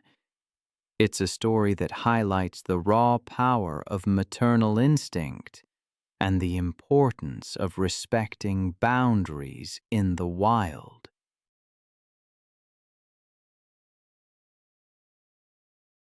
Black bears, common as they are in North America, become forces to be reckoned with when they have cubs. A mother bear will attack without hesitation to protect her young, seeing any human nearby as a deadly threat. They are incredibly strong and fast, able to run up to 30 miles per hour through dense forests. Sarah, captivated, started photographing some adorable cubs, thinking she was at a safe distance. But her excitement grew, and she gradually moved closer, trying to get better shots. Her fiancé, Tom, repeatedly warned her to keep her distance and leave. But Sarah the mother bear wasn't nearby. For almost 10 minutes, she documented the cubs' playful wrestling and tumbling. But Sarah made a fatal mistake. She positioned herself between the cubs and their escape route to the forest. As she moved for a better angle, she unknowingly blocked their path to safety. This triggered the mother bear's protective instincts. She'd been watching from the tree line. The charge was swift and terrifying. The 200-pound female covered the distance in seconds, her powerful legs driving her forward with surprising speed. Her fury focused on eliminating the perceived threat. Sarah tried to run, but her foot caught on a log, and she fell, still clutching her camera. The mother bear reached her before she could get up, striking her with bone-crushing force. Her massive paw connected with Sarah's back, claws raking across her spine and shoulders, ribs shattering from the impact.